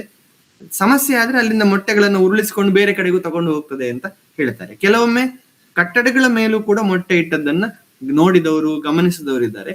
ರೈಲ್ವೆ ಟ್ರ್ಯಾಕ್ ಮೇಲೂ ಇಡ್ತದಂತೆ. ಸೊ ಈ ಹಕ್ಕಿಯನ್ನ ಕನ್ನಡದಲ್ಲಿ ಬೇರೆ ಬೇರೆ ಕಡೆ ಬೇರೆ ಬೇರೆ ಹೆಸರಿದೆ. ನಮ್ಮಲ್ಲಿ ಟಿರಿಂಟಿರಿ ಪಕ್ಕಿ ಅಂತ ತುಳುವಲ್ಲಿ ಕರೀತಾರೆ, ಕನ್ನಡದವರು ಟಿವಕ್ಕಿ, ಟಿವಕ್ಕಿ, ಕುಂದಾಪುರದವರು ಹ್ಯಾಂಡ್ ಟ್ರಕ್ಕಿ, ಹೀಗೆ ಬೇರೆ ಬೇರೆ ಹೆಸರಿದೆ. ರೆಡ್ ವ್ಯಾಟಲ್ಡ್ ಲ್ಯಾಪ್ವಿಂಗ್.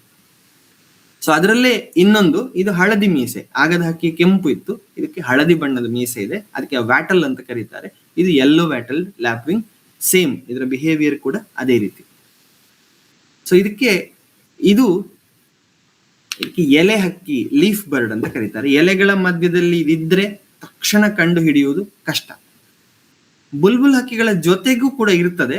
ಇದರ ಫೇವರೇಟ್ ಫುಡ್ ಹಣ್ಣುಗಳು ಮತ್ತು ಹೂವಿನ ಮಕರಂದ ಮತ್ತು ಹಣ್ಣನ್ನ ತಿನ್ಲಿಕ್ಕೆ ಬರುವಂತಹ ಹಕ್ಕಿ ಲೀಫ್ ಬರ್ಡ್ ಅಥವಾ ಕ್ಲೋರಾಪ್ಸಿಸ್. ಹೀಗೆ ಎಲೆಗಳ ಮಧ್ಯದಲ್ಲಿ ಕೂತ್ರೆ ತಕ್ಷಣ ಹಕ್ಕಿ ಇದೆ ಅಂತಾನೆ ಹೇಳುವುದು ಕಷ್ಟ. ಹಾಗಾಗಿ ಪಕ್ಕಾ ಎಲೆಗಳ ಬಣ್ಣ, ಎಲೆ ಹಕ್ಕಿ, ಲೀಫ್ ಬರ್ಡ್. ಇದು ಹೆಣ್ಣು ಹಕ್ಕಿ. ಇದಕ್ಕೆ ಕನ್ನಡದಲ್ಲಿ ಚಿತ್ರ ಪಕ್ಷಿ ಅಂತ ಕರೀತಾರೆ. ಇದು ಗಂಡು ಹಕ್ಕಿ. ಗಂಡು ಮತ್ತು ಹೆಣ್ಣಿನ ಬಣ್ಣಗಳು ಎರಡರದ್ದು ಅಟ್ರಾಕ್ಟಿವ್, ತುಂಬಾ ಚಂದದ ಪಕ್ಷಿ. ಸ್ವಲ್ಪ ಕಾಡು ಮೇಡು ಪ್ರದೇಶಗಳಲ್ಲಿ ಜಾಸ್ತಿ, ಪೇಟೆಗಳಲ್ಲಿ ತುಂಬಾ ಕಾಣ್ಲಿಕ್ಕೆ ಸಿಗುವುದು ಬಹಳ ಕಡಿಮೆ. ಸ್ವಲ್ಪ ಕಾಡು ಪ್ರದೇಶದಲ್ಲಿ, ಮಲೆನಾಡಿನ ಬದಿಗಳಲ್ಲಿ ಸಾಮಾನ್ಯವಾಗಿ ಕಾಣಸಿಗುವ ಹಕ್ಕಿ ಚಿತ್ರ ಪಕ್ಷಿ, ಮಿನಿವೆಟ್ ಅಂತ ಕರೀತಾರೆ. ಇದರಲ್ಲಿ ತುಂಬಾ ವೆರೈಟಿಗಳಿದೆ. ಸ್ಮಾಲ್ ಮಿನಿವೆಟ್ಟು, ಆರೆಂಜ್ ಮಿನಿವೆಟ್ಟು ಅಂತ 2-3 ವೆರೈಟಿಗಳು ಇದೆ. ಇದು ಆರೆಂಜ್ ಮಿನಿವೆಟ್. ಕೆರೆ ಪ್ರದೇಶದಲ್ಲಿ ಕಾಣ್ಲಿಕ್ಕೆ ಸಿಗುವ ಇನ್ನೊಂದು ಹಕ್ಕಿ, ಇದಕ್ಕೆ ಜಂಬುಗೋಳಿ ಅಂತ ಕರೀತಾರೆ. ಗ್ರೇ ಹೆಡೆಡ್ ಸ್ವಾಂಪನ್ ಅಂತ ಇಂಗ್ಲಿಷ್ ನಲ್ಲಿ ಕರೀತಾರೆ. ಇದು ಕೂಡ ಕೆರೆಯ ಜೊಂಡು ಹುಲ್ಲನ್ನ ಬುಟ್ಟಿಯ ಹಾಗೆ ಮಾಡಿ ಗೂಡು ಮಾಡಿ ಅದರ ಸುತ್ತನೆ, ಇದು ಕೂಡ ಕಾಲಿನ ಬೆರಳುಗಳು ಉದ್ದ ಇದೆ, ನೀರಿನಲ್ಲಿ ನಡೆದ ಹಾಗೆ ಹುಲ್ಲಿನ ಮೇಲೆ ನಡ್ಕೊಂಡು ಆಹಾರ ಹುಡುಕ್ತದೆ. ಇದು ಪುಟಾಣಿ ಹಕ್ಕಿಗಳು, ಇದಕ್ಕೆ ಮುನಿಯಾ ಅಂತ ಕರೀತಾರೆ. ಮುನಿಯಾ ಹಕ್ಕಿಗಳು ಗದ್ದೆ ಕೊಯ್ಲಿನ ಸಂದರ್ಭದಲ್ಲಿ, ಗದ್ದೆಯಲ್ಲಿ ಪೈರು ಬರುವ ಸಂದರ್ಭದಲ್ಲಿ ಹೂವು ಅಥವಾ ಬೀಜಗಳನ್ನು ತಿನ್ಲಿಕ್ಕೆ ಬರ್ತದೆ. ಇದರ ಕೊಕ್ಕು ನೀವು ನೋಡಿದ್ರೆ ಗೊತ್ತಾಗ್ತದೆ, ಟ್ರಯಾಂಗಲ್ ಶೇಪ್, ತ್ರಿಭುಜಾಕಾರದ ಕೊಕ್ಕಿದೆ. ತ್ರಿಭುಜಾಕಾರದ ಕೊಕ್ಕು ಮುನಿಯಾಗಳು ಮತ್ತು ಗುಬ್ಬಚ್ಚಿಗಳ ಕುಟುಂಬಕ್ಕೆ ಸೇರಿದ ಹಕ್ಕಿಗಳಲ್ಲಿ ಸಾಮಾನ್ಯ. ಯಾಕಂದ್ರೆ ಅವುಗಳು ಧಾನ್ಯವನ್ನ ತುಂಡು ಮಾಡಿ, ಹುಡಿ ಮಾಡಿ ತಿನ್ನುವ ಜಾತಿಯ ಹಕ್ಕಿಗಳು. ಸೊ ಇದು ಒಂದು ಮುನಿಯ. ಇದು ಇನ್ನೊಂದು ಜಾತಿಯ ಮುನಿಯ. ಆಗದ್ದು ಸ್ಕೇಲಿ ಬ್ರೆಸ್ಟೆಡ್ ಮುನಿಯ, ಇದು ವೈಟ್ ರಂಪ್ಡ್ ಮುನಿಯ.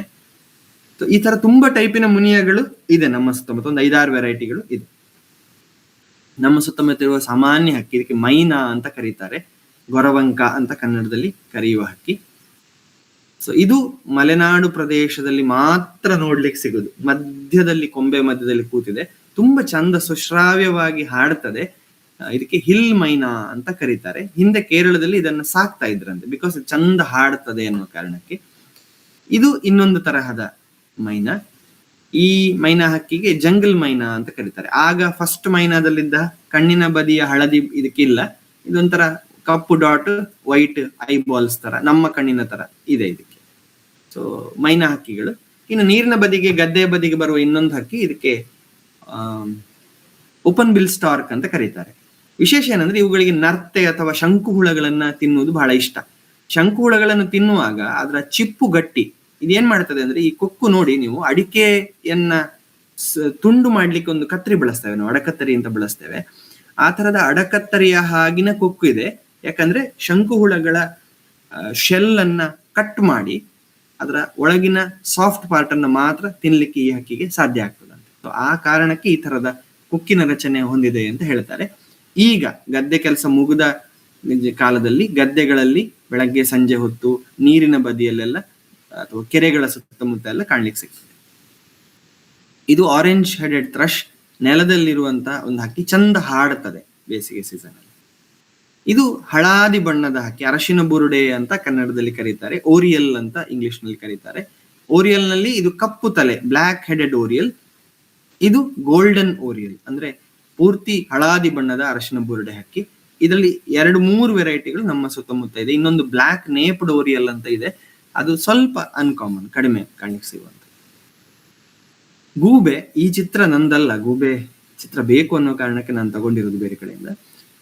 ಗೂಬೆಯನ್ನ ಲಕ್ಷ್ಮಿಯ ವಾಹನ ಅಂತ ಕರೀತಾರೆ. ನೀವು ನೋಡಿದ್ರೆ ಗೂಬೆಯ ಮುಖ ಒಳ್ಳೆ ಡಿಶ್ ಆಂಟೆನಾದ ತರ ಇರ್ತದೆ. ಗೂಬೆಗೆ 4 ಅದ್ಭುತವಾದ ಶಕ್ತಿಗಳಿದೆ. ಒಂದು, ಗೂಬೆಗೆ ಅದ್ಭುತವಾದ ಶ್ರವಣ ಶಕ್ತಿ ಇದೆ, ತುಂಬಾ ಸಣ್ಣ ಮೈನ್ಯೂಟ್ ಶಬ್ದವನ್ನು ಕೇಳಿಸ್ಕೊಳ್ತದೆ. ಎರಡನೇದರ ಕಣ್ಣುಗಳು ತುಂಬಾ ದೊಡ್ಡದು. ಆ ಕಾರಣಕ್ಕೆ ರಾತ್ರಿಯ ಅತ್ಯಂತ ಕತ್ತಲಿನಲ್ಲೂ ಕೂಡ ಇದಕ್ಕೆ ಕಾಣ್ತದೆ.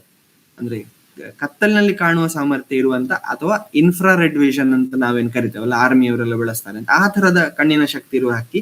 ಮೂರನೇದು, ಕೂತಲ್ಲೇ ಸುಮಾರು 300-360 ಡಿಗ್ರಿ ತಲೆಯನ್ನು ತಿರುಗಿಸಬಲ್ಲದು. ಅಂದ್ರೆ ಒಂದೇ ಕಡೆ ಕೂತ್ರೆ ಸುತ್ತದ ಶಬ್ದವನ್ನ ಕೇಳಬಲ್ಲದು, ನೋಡಬಲ್ಲದು. ಮತ್ತು ಇದು ಹಾರಿದರೆ ಇದರ ರೆಕ್ಕೆ ಈ ಹಕ್ಕಿಗಳ ಪ್ರಪಂಚದಲ್ಲೇ ರೆಕ್ಕೆಯ ಒಂದು ಅದ್ಭುತ ಡಿಸೈನ್ ರೆಕ್ಕೆ ಹಕ್ಕಿ. ಹಾರಿದ್ರೆ ಶಬ್ದವೇ ಆಗುದಿಲ್ಲ. ಹಾಗಾಗಿ ಇಲಿಯನ್ನ ಹೋಗಿ ಹಿಡಿದ್ರೆ ಇಲಿಗೆ ಹಿಡಿದ ಮೇಲೆ ಗೊತ್ತಾಗ್ತದೆ ತನ್ನನ್ನು ಹಿಡಿದಿದ್ದಾರೆ ಅಂತ. ಹಾಗಾಗಿ ಗೂಬೆ, ಇದಕ್ಕೆ ಕಣಜದ ಗೂಬೆ ಅಂತಲೇ ಕರೀತಾರೆ. ಯಾಕಂದ್ರೆ ಧಾನ್ಯವನ್ನು ಸಂಗ್ರಹ ಮಾಡುತ್ತಿದ್ದ ಜಾಗಗಳಲ್ಲಿ ಇರ್ತದಂತೆ. ರಾತ್ರಿ ಹೊತ್ತು ಇಲಿಗಳು ಅದನ್ನು ತಿನ್ನುವುದನ್ನು ಇದು ಹಿಡಿದು ತಿನ್ನುವುದರಿಂದ ಇದನ್ನ ಲಕ್ಷ್ಮಿಯ ವಾಹನ, ಒಂದು ಕಾಲದಲ್ಲಿ ಲಕ್ಷ್ಮಿ ಅನ್ನೋದನ್ನ ಧಾನ್ಯ ಲಕ್ಷ್ಮಿ ಅಂತ ಕನ್ಸಿಡರ್ ಮಾಡ್ತಿದ್ರಿಂದ ಇಲಿಗಳನ್ನು ಹಿಡಿದು ತಿನ್ನುವುದರಿಂದ ಲಕ್ಷ್ಮಿಯ ವಾಹನ ಅಂತ ಕರೀತಾರೆ. ಕಣಜದ ಗೂಬೆ ಅಥವಾ ಬಾರ್ನ್ ಔಲ್. ಆದ್ರೆ ಅತಿ ಹೆಚ್ಚು ಕಳ್ಳ ಸಾಗಾಣಿಕೆಗೊಳಗಾಗಿರುವ ಹಕ್ಕಿಯೂ ಹೌದು. ಯಾಕಂದ್ರೆ ಇದನ್ನ ಕೆಲವು ಏನೇನೋ ಮಾಟ ಮಂತ್ರಗಳಲ್ಲಿ ಅಥವಾ ಇದು ಇಟ್ಕೊಂಡ್ರೆ ಬಹಳ ಲಕ್ ಅಂತ ಹಾಗೆಲ್ಲ ಏನೇನೋ ತಪ್ಪು ನಂಬಿಕೆಗಳಿರೋದ್ರಿಂದ ಇದು ಸಿಕ್ಕಿದ್ರೆ ಇದನ್ನ ಮಾರಾಟಕ್ಕೆ ಮಾಡ್ತಾರೆ, ಕಳ್ಳ ಸಾಗಾಣಿಕೆ ಮಾಡ್ತಾರೆ ಅಂತಾನು ಹೇಳ್ತಾರೆ. ಇದು ಇನ್ನೊಂದು ಜಾತಿಯ ಗೂಬೆ, ಕಾಡು ಗೂಬೆ. ರಾತ್ರಿ 10-11 ನಂತರ ಕೂಗ್ತದೆ. ಕೂಗಿದ್ರೆ ಅಂತ ಒಂದು ದೊಡ್ಡ ದೂರದಿಂದ ಕೂಗಿದ ಶಬ್ದ ಕೇಳ್ತದೆ. ಇದಕ್ಕೆ ನಮ್ಮ ಊರಿನಲ್ಲಿ ಒಂದು ತುಳು ಹೆಸರಿದೆ, ಕುಕ್ಕು ಸುಡು ಅಂತ ಕರೀತಾರೆ. ಯಾಕಂದ್ರೆ ಇದು ಕೂಗಿದ್ರೆ ಯಾರೋ ತೆಂಗಿನ ಮರ ಇದು ಕೂಗಿದ್ರೆ ಕುಕ್ಕು ಅಂದ್ರೆ ಮಾವಿನ ಮರವನ್ನ ಕಡಿತಾರೆ. ಮಾವಿನ ಮರ ಕಡಿಯೋದು ಯಾರೋ ಸಾಯ್ತಾರೆ ಅಂತ. ಹಾಗೆ ಇದು ಕೂಗಿದ್ರೆ ಸಾಯ್ತಾರೆ ಅಂತ ಒಂದು ತಪ್ಪು ನಂಬಿಕೆ ಇದೆ. ಬಹುಶಃ ಹಿಂದೆ ಇರ್ಬೋದು, ಸಾಯ್ತಿದ್ರೇನೋ ಗೊತ್ತಿಲ್ಲ. ಆದ್ರೆ ಒಂದು ಹೆಸರಿದೆ, ಆ ತರದೊಂದು ಹೆಸರಿದೆ, ಕಾಡಿನ ಗೂಬೆ. ಇದು ಇನ್ನೊಂದು ಗೂಬೆ. ಇದು ಹಾರಿದ್ರೆ ದೊಡ್ಡ ಗಿಡುಗದ ಗಾತ್ರ. ಇದು ಸ್ವಲ್ಪ ಬೇರೆ ಜಾಗಗಳಲ್ಲಿ, ಕಾಲುವೆ, ಗುಡ್ಡಗಳ ಸಂದಿಯಲ್ಲೆಲ್ಲ ಇರ್ತದೆ. ಇದು ಈಗಲ್ ಔಲ್ ಅಂತ ಕರೀತಾರೆ. ಇದು ಸ್ಕಾಪ್ಸ್ ಔಲ್ ಅಥವಾ ಹಾಲಕ್ಕಿ ಅಂತ ಕರೀತಾರೆ. ಈ ಹಾಲಕ್ಕಿಗರು ಶಕುನ ಹೇಳುವ ಹಾಲಕ್ಕಿಯವರು ಬರ್ತಾರಲ್ಲ, ಅವರು ಇದನ್ನ ನೋಡಿ ಹೇಳ್ತಾರೆ ಅಂತ ಹೇಳ್ತಾರೆ. ದೊಡ್ಡ ಮರಗಳಲ್ಲೆಲ್ಲ, ಸಾಮಾನ್ಯ ಪೊಟರೆಗಳಲ್ಲಿ ಹಗಲೊತ್ತಿನಲ್ಲಿ ನಿದ್ದೆ ಮಾಡಿಕೊಂಡಿರ್ತದೆ, ರಾತ್ರಿ ಹೊತ್ತು ಆಕ್ಟಿವ್ ಆಗ್ತದೆ. ಪಕ್ಷಿ ಪ್ರಪಂಚದಲ್ಲಿ ಅತ್ಯಂತ ಉದ್ದದ ಚಂದದ ಬಾಲ ಇರುವ ಹಕ್ಕಿ. ಇದಕ್ಕೆ ಬಾಲದಂಡೆ ಹಕ್ಕಿ ಅಂತ ಕರೀತಾರೆ. ಬಾಲದಂಡೆ ಹಕ್ಕಿ ಅಥವಾ ಪ್ಯಾರಡೈಸ್ ಫ್ಲೈ ಕ್ಯಾಚರ್ ಅಂತ ಕರೀತಾರೆ. ತುಂಬಾ ಚಂದದ ಉದ್ದದ ಬಾಲ. ಈ ಹಕ್ಕಿಯ ಬಾಲವನ್ನ ನಮ್ಮಲ್ಲಿ ಮರಾಠಿ ನಾಯಕ ಕಮ್ಯುನಿಟಿಯವರು ಅವರ ಕೆಲವು ಹೋಳಿ ಹಬ್ಬದ ಸಂದರ್ಭದಲ್ಲಿ ಅವರ ಮುಂಡಾಸಿಗೆ ಒಂದು ಗರಿಯನ್ನ ಚುಚ್ಚಿಕೊಳ್ಳುವುದನ್ನ ತುಂಬಾ ಫೋಟೋಗಳಲ್ಲಿ ನಾನು ನೋಡಿದ್ದೇನೆ, ಹೇಳುವುದನ್ನು ಕೇಳಿದ್ದೇನೆ. ಇದನ್ನ ಬಳಸ್ತಾರೆ ಅಂತ. ಅದನ್ನ ಉಳಿದ ಸಮಯದಲ್ಲಿ ಒಂದು ಬಿದಿರಿನ ಅಂಡೆಯ ಒಳಗೆ ಚಂದ ಮಾಡಿ ತೆಗೆದಿರ್ತಿದ್ರಂತೆ. ಆ ಕಾರಣಕ್ಕೆ ಇದನ್ನ ಹಿಡಿತಾ ಇದ್ರು, ಇದರ ಗರಿ ತೆಗಿತಾ ಇದ್ರು ಅಂತ ಕೇಳಿದ್ದೇನೆ. ಆದರೂ ತುಂಬಾ ಕಾಮನ್, ಚಳಿಗಾಲದಲ್ಲಿ ಸಾಮಾನ್ಯವಾಗಿ ನೋಡ್ಲಿಕ್ಕೆ ಸಿಗುವ ಹಕ್ಕಿ. ಇದರ ಫೇವರೇಟ್ ಫುಡ್ ಸಣ್ಣ ಪುಟ್ಟ ನೊಣಗಳು. ಈ ಹಕ್ಕಿ ವಿಶೇಷ ಏನಂದ್ರೆ, ಇದರ ಹೆಣ್ಣು ಹಕ್ಕಿ ಅಥವಾ ಗಂಡು ಹಕ್ಕಿ ಯಾರಾದ್ರೂ ಮನೆಯಲ್ಲಿ ದನಕರುಗಳಿರುವ ಹಟ್ಟಿ ಇದ್ರೆ ಅದರ ಆಸ್ಪಾಸ್ನಲ್ಲಿ ಬರ್ತದೆ. ಯಾಕಂದ್ರೆ ದನಕರುಗಳ ಸಗಣಿಯಿಂದ ಬರುವ ಸಣ್ಣ ಪುಟ್ಟ ನೊಣಗಳನ್ನು ಇದು ಹಿಡಿದು ತಿಂತದೆ. ಹಾಗಾಗಿ ಕನ್ನಡದಲ್ಲಿ ಇನ್ನೊಂದು ಹೆಸರಿದೆ ಇದಕ್ಕೆ, ಹಟ್ಟಿ ಮುದ್ದ ಅಂತ ಇದಕ್ಕೊಂದು ಹೆಸರಿದೆ ಕನ್ನಡದಲ್ಲಿ. ಸೊ ಈ ತರನೂ ಇರ್ತದೆ ಕಲರ್. ಅದು ಮೊದಲ 2 ವರ್ಷ ಈ ತರ ಕಲರ್ ಇರ್ತದೆ. ಮತ್ತೆ ಇದಕ್ಕೆ ಇನ್ನೊಂದು ವಿಶೇಷ ಬಿಹೇವಿಯರ್ ಇದೆ. ಏನಂತಂದ್ರೆ, ನೀರಿನ ಕೆರೆಗಳಿಗೆ ಸಂಜೆ ಹೊತ್ತು ಬರ್ತದೆ. ಬಂದು 2-3 ಸರಿ ನೀರಿನಲ್ಲಿ ಮುಳುಗಿ ಎದ್ದು ತನ್ನನ್ನ ಕ್ಲೀನ್ ಮಾಡಿಕೊಳ್ತದೆ. ಅದೊಂದು ವಿಶೇಷ. ದಿನಾ ಸ್ನಾನ ಮಾಡುವ ವೆರೈಟಿಯ ಹಕ್ಕಿ ಬಾಲದಂಡೆ ಹಕ್ಕಿ. ಗಿಳಿಗಳಲ್ಲಿ ತುಂಬಾ ವೆರೈಟಿಗಳಿದೆ. ಇದು ಮಲೆನಾಡಿನಲ್ಲಿ ನೋಡ್ಲಿಕ್ಕೆ ಸಿಗುವ ಬ್ಲೂ ವಿಂಗ್ಡ್ ಪ್ಯಾರಾಕೆಟ್, ನೀಲಿ ರೆಕ್ಕೆಯ ಗಿಳಿ. ಇದು ಪ್ಲಮ್ ಹೆಡೆಡ್ ಪ್ಯಾರಾಕೆಟ್. ತುಂಬಾ ಚಂದದ ತಲೆಯ ಕಲರ್, ಪ್ಲಮ್ ಹಣ್ಣಿನ ಕಲರ್ ಇರ್ತದೆ. ಇದು ರೋಸ್ ರಿಂಗ್ಡ್ ಪ್ಯಾರಾಕೆಟ್, ಕುತ್ತಿಗೆಯಲ್ಲಿ ಒಂದು ರೋಸ್ ಕಲರ್ನ ರಿಂಗ್. ಈ ತರದ ಬೇರೆ ಬೇರೆ ಪ್ಯಾರಾಕೆಟ್ಸ್ ಇದೆ. ಇದು ಸಣ್ಣದು ಚಿಟ್ಟಗಿಳಿ ಅಂತ ಕರೀತಾರೆ. ಇದು ಉಲ್ಟಾ ಇರುವುದು ಜಾಸ್ತಿ. ಹೂವಿರುಗಳಲ್ಲೆಲ್ಲ, ಬಾಳೆ ಗಿಡಕ್ಕೆಲ್ಲ ಉಲ್ಟಾ ನೇತಾಡ್ಕೊಂಡು ಕೂಡ ಇರ್ತದೆ. ಹಾಗಾಗಿ ಚಿಟ್ಟಗಿಳಿ ಅಂತ ಕರೀತಾರೆ. ಸಣ್ಣ ಸೈಜಿನ ಗಿಳಿ. ಇದು ನಿಮ್ಗೆಲ್ಲ ಗೊತ್ತೇ ಇದೆ, ಭಾರತದ ರಾಷ್ಟ್ರ ಪಕ್ಷಿ ನವಿಲು. ಇದು ಪೆಲಿಕನ್, ಹೆಜ್ಜಾರ್ಲೆ, ದೊಡ್ಡ ಕೆರೆಗಳಲ್ಲಿ ಮಾತ್ರ ನೋಡ್ಲಿಕ್ಕೆ ಸಿಗುವುದು. ನಮ್ಮಲ್ಲಿ ಕಡಿಮೆ, ಮಲೆನಾಡಿನಲ್ಲಿ ಗಿಂತ ಆ ಕಡೆ ಬಯಲುಸೀಮೆಯ ಕೆರೆಗಳಲ್ಲಿ ನೋಡ್ಲಿಕ್ಕೆ ಸಿಗ್ತದೆ. ಇತ್ತೀಚೆಗೆ ತುಂಬಾ ಜಾಸ್ತಿ ಸಂಖ್ಯೆಯಲ್ಲಿ ಹೆಚ್ಚಾಗಿರುವ ಹಕ್ಕಿ ಮತ್ತು ಗುಬ್ಬಚ್ಚಿಗಳ ಬದುಕಿಗೆ ಒಂದು ರೀತಿಯಲ್ಲಿ ಥ್ರೆಟ್ ಅಥವಾ ಸಮಸ್ಯೆಯನ್ನು ಉಂಟು ಮಾಡ್ತಿರುವ ಹಕ್ಕಿ. ತುಂಬಾ ಜನ ಪಾರಿವಾಳ ಬರ್ತದೆ ಅಂತ ಹೇಳಿ ಅವರ ಮನೆ ಸುತ್ತಮುತ್ತ ಹಕ್ಕಿ ಬರ್ತದೆ ಅಂತ ಕಾಳುಗಳನ್ನೆಲ್ಲ ಹಾಕ್ತಾರೆ. ಆದ್ರೆ ದೊಡ್ಡ ನಗರಗಳಲ್ಲಿ ಈ ಹಕ್ಕಿಯಿಂದಾಗಿಯೇ ಗುಣಪಡಿಸಲಾಗದ ಒಂದು ಶ್ವಾಸಕೋಶದ ಕಾಯಿಲೆಗಳು ಬರ್ತಾ ಇದೆ ಅಂತ ಒಂದು ರಿಸರ್ಚ್ ಹೇಳ್ತದೆ. ಹಾಗಾಗಿ ನಿಮ್ಮ ಸುತ್ತಮುತ್ತ ಪಾರಿವಾಳಗಳಿದ್ದರೆ ಅವುಗಳಿಗೆ ದಯವಿಟ್ಟು ಆಹಾರ ಹಾಕಬೇಡಿ. ಅನಾವಶ್ಯಕವಾಗಿ ಸಂತಾನ ಅಭಿವೃದ್ಧಿ ಜಾಸ್ತಿ ಮಾಡ್ತವೆ. ನಮ್ಮ ಹಾಗೆ ವರ್ಷದ ಯಾವ ಸೀಸನ್ ನಲ್ಲಿಯೂ ಮೊಟ್ಟೆ ಇಟ್ಟು ಮರಿ ಮಾಡಬಲ್ಲ ಸಾಮರ್ಥ್ಯ ಪಾರಿವಾಳಗಳಿಗೆ ಈಗಾಗಲೇ ಬಂದಿದೆ. ಇದರ ಗರಿ ಮತ್ತು ಹಿಕ್ಕೆಯಿಂದ ಒಂದು ರೀತಿಯ ಶ್ವಾಸಕೋಶದ ಸಮಸ್ಯೆಗಳು ಬರ್ತದೆ ಪೇಟೆ ಪಟ್ಟಣಗಳಲ್ಲಿ, ತುಂಬಾ ಜಾಸ್ತಿ ಆಗಿದೆ. ಇವುಗಳ ಆಹಾರ ಮತ್ತು ಗುಬ್ಬಚ್ಚಿ ಆಹಾರ ಸೇಮ್ ಇರೋದ್ರಿಂದ ಇವುಗಳು ಗುಬ್ಬಚ್ಚಿಗಳಿಗೆ ತುಂಬಾ ಕಾಂಪಿಟೇಷನ್ ಕೊಡೋದ್ರಿಂದಲೂ ಗುಬ್ಬಚ್ಚಿಯ ಸಂಖ್ಯೆ ಕಡಿಮೆ ಆಗಿದೆ ಅಂತ ಹೇಳ್ತಾರೆ. ಸೊ ಪಾರಿವಾಳಗಳು ಕಂಡ್ರೆ ದಯವಿಟ್ಟು ಆಹಾರ ಹಾಕಬೇಡಿ, ನಿಮಗೆ ನೀವೇ ಅನಾರೋಗ್ಯವನ್ನು ತಂದುಕೊಳ್ತೀರಿ, ಪ್ಲಸ್ ಅನಾವಶ್ಯಕವಾಗಿ ಪಾರಿವಾಳಗಳನ್ನ ಜಾಸ್ತಿ ಮಾಡ್ತೀರಿ. ಮುಂಬೈಯಲ್ಲಿ ಕಬೂತರ್ ಖಾನಾ ಅಂತ ಜಾಗಗಳೆಲ್ಲ ಇದೆ, ದಾದರ್ ಮುಂತಾದ ಪ್ರದೇಶಗಳಲ್ಲಿ. ಈಗ ಅಲ್ಲಿ ಕಡ್ಡಾಯವಾಗಿ ಆಹಾರ ಹಾಕಬಾರದು ಅನ್ನೋ ಬೋರ್ಡ್ಗಳನ್ನ ಹಾಕಿದ್ದಾರೆ. ಪಾರಿವಾಳಗಳಲ್ಲಿ ಹಸಿರು ಬಣ್ಣದ ಪಾರಿವಾಳವೂ ಇದೆ, ಗ್ರೀನ್ ಪಿಜನ್ಸ್ ಅಂತ ಕರೀತಾರೆ. ಗ್ರೀನ್ ಪಿಜನ್ಸ್ ಅಲ್ಲೂ 2-3 ವೆರೈಟಿ ಇದೆ. ಇದು ಗ್ರೇ ಫ್ರಾಂಟೆಡ್ ಗ್ರೀನ್ ಪಿಜನ್ ಅಂತ ಕಾಡು ಪ್ರದೇಶದಲ್ಲಿ ಆಲದ ಜಾತಿಯ ಮರಗಳಲ್ಲಿ ಹೆಚ್ಚಾಗಿ ನೋಡ್ಲಿಕ್ಕೆ ಸಿಗ್ತದೆ. ಇದು ಪ್ರೀನಿಯಾ ಉಲಿಯಕ್ಕಿ ಅಂತ ಕರೆಯುವ ಒಂದು ಹಕ್ಕಿ. ಇದು ರಾಬಿನ್, ಇದು ಕನ್ನಡದಲ್ಲಿ ಮಡಿವಾಳ ಹಕ್ಕಿ ಅಂತ ಕರೀತಾರೆ. ಕಾರಣ ಬಾಲವನ್ನ ಎತ್ತಿ ಕೆಳಗಿಳಿಸ್ತದೆ. ರಾಬಿನ್ ನಲ್ಲಿ ಇನ್ನೊಂದು ವೆರೈಟಿಯ ರಾಬಿನ್, ಇದು ಮ್ಯಾಗ್ಪೈ ರಾಬಿನ್ ಅಂತ ಕರೀತಾರೆ ನಮ್ಮಲ್ಲಿ. ಒಂದು ಬಿಳಿ ರೆಕ್ಕೆಯ ಇದು. ಬೆಳಗ್ಗೆ 6 ತುಂಬಾ ಚಂದ ಹಾಡ್ತದೆ. ಬೆಳಗ್ಗೆ 6 ತುಂಬಾ ಸಾಮಾನ್ಯ ಹಕ್ಕಿ, ಮನುಷ್ಯನ ಆಸುಪಾಸಿನಲ್ಲಿ ಸಾಮಾನ್ಯ ಹಕ್ಕಿ. ಇನ್ನು ಗೂಡು ಮಾಡ್ಲಿಕ್ಕೆ ಸ್ಟಾರ್ಟ್ ಮಾಡ್ತದೆ. ಮರದ ಪೊಟರೆಗಳಲ್ಲಿ, ಮನೆಯ ತೂತುಗಳಲ್ಲೆಲ್ಲ ಬಂದು ಸೇರಿ ಗೂಡು ಮಾಡ್ತದೆ. ಕರ್ನಾಟಕದ ರಾಜ್ಯ ಪಕ್ಷಿ ಅಂತ ಕರೆಯಲ್ಪಡುವ ನೀಲಕಂಠ ಅಥವಾ ಇಂಡಿಯನ್ ರೋಲರ್, ನೀಲಕಂಠ ಅಂತ ಕರೀತಾರೆ, ಆದ್ರೆ ಕಂಠ ಮಾತ್ರ ನೀಲಿ ಇಲ್ಲ. ಇದು ಕೂಡ ತುಂಬಾ ಚಂದ ಹಾಡಬಲ್ಲ ಹಕ್ಕಿ. ಬಹುಶಃ ಆ ಕಾರಣಕ್ಕೆ ಕೃಷ್ಣನ ಕೊಳಲಿನ ಧ್ವನಿಯ ಹಾಗೆ ಇದರ ಹಾಡಿರ್ತದೆ ಅನ್ನುವ ಕಾರಣಕ್ಕೆ ಬಹುಶಃ ಇದಕ್ಕೆ ಶ್ಯಾಮ ಅಂತ ಹೆಸರಿಟ್ಟಿದ್ದಾರೆ. ಕಾಡು ಪ್ರದೇಶಗಳಲ್ಲಿ ಜಾಸ್ತಿ ನೋಡ್ಲಿಕ್ಕೆ ಸಿಗುವ ಹಕ್ಕಿ. ಇದು ಕೋಳಿಗಳ ಮರಿಗಳನ್ನು ತಿನ್ಲಿಕ್ಕೆ ಬರುವ ಹಕ್ಕಿ, ಪಕ್ಕಿಸಾಲೆ ಅಂತ ತುಳುವಲ್ಲಿ ಕರೀತಾರೆ. ಕನ್ನಡದಲ್ಲಿ ಬಿಜ್ಜು ಅಥವಾ ಶಿಕ್ರ ಅಂತ ಕರೆಯಲ್ಪಡುವ ಹಕ್ಕಿ. ಇದು ಅದರ ಕಸಿನ್ ಕ್ರೆಸ್ಟೆಡ್ ಗೋಶ್ವ್ಯಾಕ್ ಅಂತ ಕರೀತಾರೆ. ಒಳ್ಳೆ ಬೇಟೆಗಾರ ಹಕ್ಕಿ, ಕಾಡು ಬಯಲು ಪ್ರದೇಶಗಳಲ್ಲೆಲ್ಲ ಸಾಮಾನ್ಯವಾಗಿ ನೋಡ್ಲಿಕ್ಕೆ ಸಿಗ್ತದೆ. ಮಲೆನಾಡಿನ ಸಣ್ಣ ಗಾತ್ರದ ಬೇಟೆಗಾರ. ಇದು ಪೇಂಟೆಡ್ ಸ್ನೈಪ್ ಅಂತ ಕರೀತಾರೆ. ನೀರಿನ ಪ್ರದೇಶಗಳಲ್ಲಿ ಹೆಚ್ಚು ನೋಡ್ಲಿಕ್ಕೆ ಸಿಗ್ತದೆ, ಆದ್ರೆ ತುಂಬಾ ನಾಚಿಕೆ ಸ್ವಭಾವದ ಹಕ್ಕಿ. ಆಗ ಗುಬ್ಬಚ್ಚಿಯ ಕತೆ ಹೇಳಿದೆ. ಎಡಭಾಗದಲ್ಲಿರೋದು ಗಂಡು ಗುಬ್ಬಚ್ಚಿ, ಬಲಭಾಗದಲ್ಲಿರೋದು ಹೆಣ್ಣು ಗುಬ್ಬಚ್ಚಿ. ಇತ್ತೀಚೆಗೆ ನಮ್ಮ ಕೃಷಿಯಲ್ಲಿ ಪೆಸ್ಟಿಸೈಡ್ ಜಾಸ್ತಿ ಆದದ್ರಿಂದ, ನಮ್ಮ ಮನೆ ಕಟ್ಟುವ ವಿಧಾನ ಬದಲಾದದ್ರಿಂದ, ನಾವು ಮುಂಚಿನ ಹಾಗೆ ಧಾನ್ಯಗಳನ್ನ ಕೇರೋದು, ಆ ಕಾಳು ವೇಸ್ಟ್ ಆದದನ್ನೆಲ್ಲ ಆಚೆ ಚೆಲ್ಲುವುದು ನಮ್ಮ ಅಂಗಳಕ್ಕೆ ನಾವು ಈಗ ಮಾಡ್ತಾ ಇಲ್ಲ. ಹಾಗಾಗಿ ಗುಬ್ಬಚ್ಚಿಗಳಿಗೆ ಒಂದು ಆಹಾರ ಸುಲಭವಾಗಿ ಸಿಗ್ತಾ ಇಲ್ಲ. 2ನೇದು ಪಾರಿವಾಳಗಳ ಥ್ರೆಟ್ ಇದೆ. 3ನೇದು ಗೂಡು ಕಟ್ಟುವ ಜಾಗಗಳು ಕಡಿಮೆ ಆಗಿದೆ ಅಂತ ಹೇಳ್ತಾರೆ. ಹಾಗಾಗಿ ಗುಬ್ಬಚ್ಚಿಗಳ ಸಂತತಿ ಕಡಿಮೆ ಆಗಿದೆ ಮತ್ತು ನಾವು ಬಳಸುವ ರಾಸಾಯನಿಕಗಳು, ಕೀಟನಾಶಕಗಳು ಇವುಗಳ ಮೇಲೆ ಪ್ರಭಾವ ಬೀರ್ತಾ ಇದೆ ಅಂತ ಹೇಳ್ತಾರೆ. ಸೊ ಗುಬ್ಬಚ್ಚಿ ಗಾತ್ರದ್ದೇ, ಆದ್ರೆ ಉದ್ದ ಕೊಕ್ಕಿನ ಹಕ್ಕಿ. ಇವುಗಳ ಫೇವರೇಟ್ ಫುಡ್, ಅತ್ಯಂತ ಇಷ್ಟದ ಆಹಾರ ಜೇಡ. ಹಾಗಾಗಿ ಇದಕ್ಕೆ ಸ್ಪೈಡರ್ ಹಂಟರ್ ಅಂತಾನು ಕರೀತಾರೆ.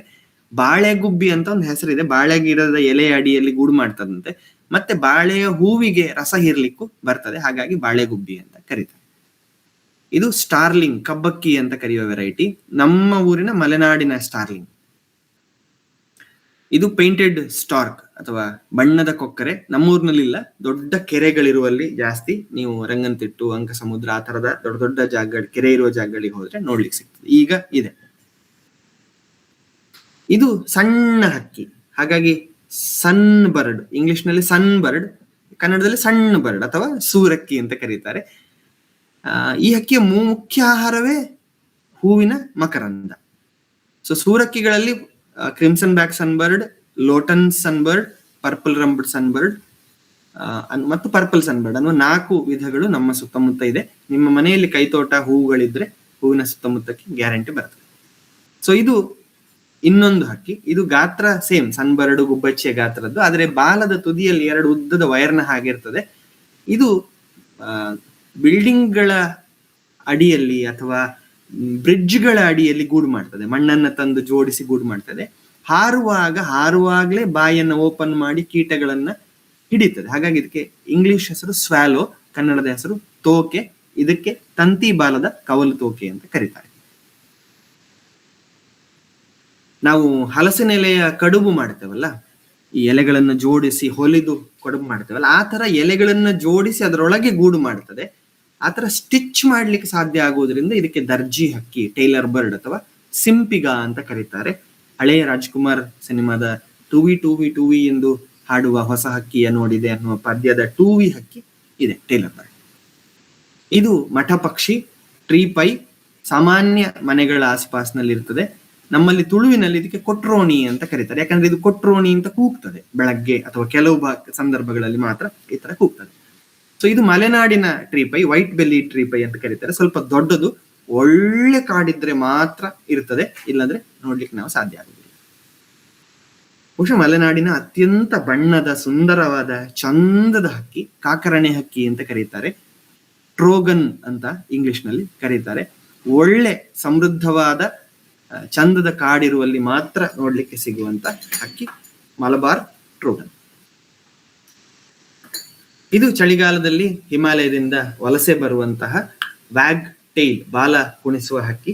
ನನ್ನ ಸಂಶಯ ಮಕ್ಕಳು ನನಗೆ ಇದಕ್ಕೊಂದು ಚಂದದ ಹೆಸರು ಹೇಳಿದ್ರು, ಕುಂಡೆ ಕುಣಿಸುವ ಹಕ್ಕಿ ಅಥವಾ ಕುಂಡೆ ಕುಸ್ಕ ಅಂತ ಇದರ ಕನ್ನಡ ಹೆಸರು. ಇಂಗ್ಲಿಷ್ ನಲ್ಲಿ ವ್ಯಾಗ್ ಟೈಲ್ ಅಂತ ಕರೀತಾರೆ. ಇದು ಗ್ರೇ ವ್ಯಾಗ್ ಟೈಲ್, ಇದು ವೈಟ್ ಬ್ರೌಡ್, ಬಿಳಿ ಹುಬ್ಬಿನ ವ್ಯಾಗ್ ಟೈಲ್. ಇದು ಗದ್ದೆಗಳ ಆಸುಪಾಸಿನಲ್ಲಿ ಸಾಮಾನ್ಯ ನೋಡ್ಲಿಕ್ಕೆ ಸಿಗುವಂತಹ ಕುಂಡಕೋರಿ ಅಥವಾ ಕುಂಡುಗೋಳಿ, ವೈಟ್ ಬ್ರೆಸ್ಟೆಡ್ ವಾಟರ್ ಹೆನ್. ಕೊನೆಯದಾಗಿ ಇದು ಪಕ್ಷಿ ಸಂಕುಲದಲ್ಲೇ ಅತ್ಯಂತ ಅದ್ಭುತವಾದ ಗೂಡನ್ನ ಹೆಣೆಯಬಲ್ಲ ಹಕ್ಕಿ. ಹಾಗಾಗಿ ಇದು ನೇಕಾರ, ಇದಕ್ಕೆ ವೀವರ್ ಬರ್ಡ್ ಅಂತ ಕರೀತಾರೆ. ಕೆಳಗೆ ನೀರಿರಬೇಕು, ಮೇಲೆ ಕೊಂಬೆ ಇರಬೇಕು. ಕೊಂಬೆ ತುದಿಯಲ್ಲಿ ಸಣ್ಣ ಸಪೂರದ ಗೆಲ್ಲಿನ ತುದಿಯಲ್ಲಿ ಹುಲ್ಲನ್ನು ಬಳಸಿ ಚಂದದ ಗೂಡನ್ನ ಕೇವಲ ತನ್ನ ಕೊಕ್ಕನ್ನು ಬಳಸಿ ಮಾಡುತ್ತದೆ. ಹಾಗಾಗಿ ಇದಕ್ಕೆ ವೀವರ್ ಬರ್ಡ್ ಅಂತ ಕರೀತಾರೆ. ಎಲ್ಲ ಹಕ್ಕಿಗಳ ಗೂಡಿನ ಎಂಟ್ರೆನ್ಸ್ ಮೇಲ್ಗಡೆಯಿಂದ ಬದಿಯಿಂದ ಇದ್ರೆ ಇದಕ್ಕೆ ಅಡಿಯಿಂದ ಇರ್ತದೆ. ಕಾರಣ ಇದರ ಬದ್ಧ ವೈರಿಗಳಾದ ಹಾವುಗಳಿಂದ ರಕ್ಷಣೆ ಪಡೆಯೋದಕ್ಕೆ ನೀರಿರುವ ಜಾಗದಲ್ಲಿ ಕೊಂಬೆಯಲ್ಲಿ ನೇತಾಡುವ ಕೊಂಬೆಯ ತುದಿಯಲ್ಲಿ ಗೂಡು ಮಾಡ್ತದೆ. ಸೊ ಇದಿಷ್ಟು ಫೋಟೋಗಳನ್ನು ಇಟ್ಕೊಂಡು ನಾನು ಮಾತಾಡ್ಲಿಕ್ಕಿದ್ದದ್ದು. ಬಹುಶಃ ಸಮಯ ಆಗಿದೆ.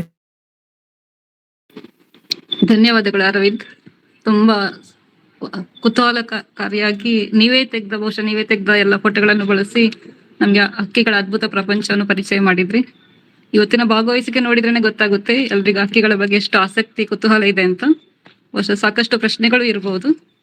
ಇನ್ನೊಂದು 10-15 ನಿಮಿಷ ಪ್ರಶ್ನಾ ಸಮಯ. ದಯವಿಟ್ಟು ಪ್ರಶ್ನೆಗಳಿದ್ರೆ ಕೇಳಿ.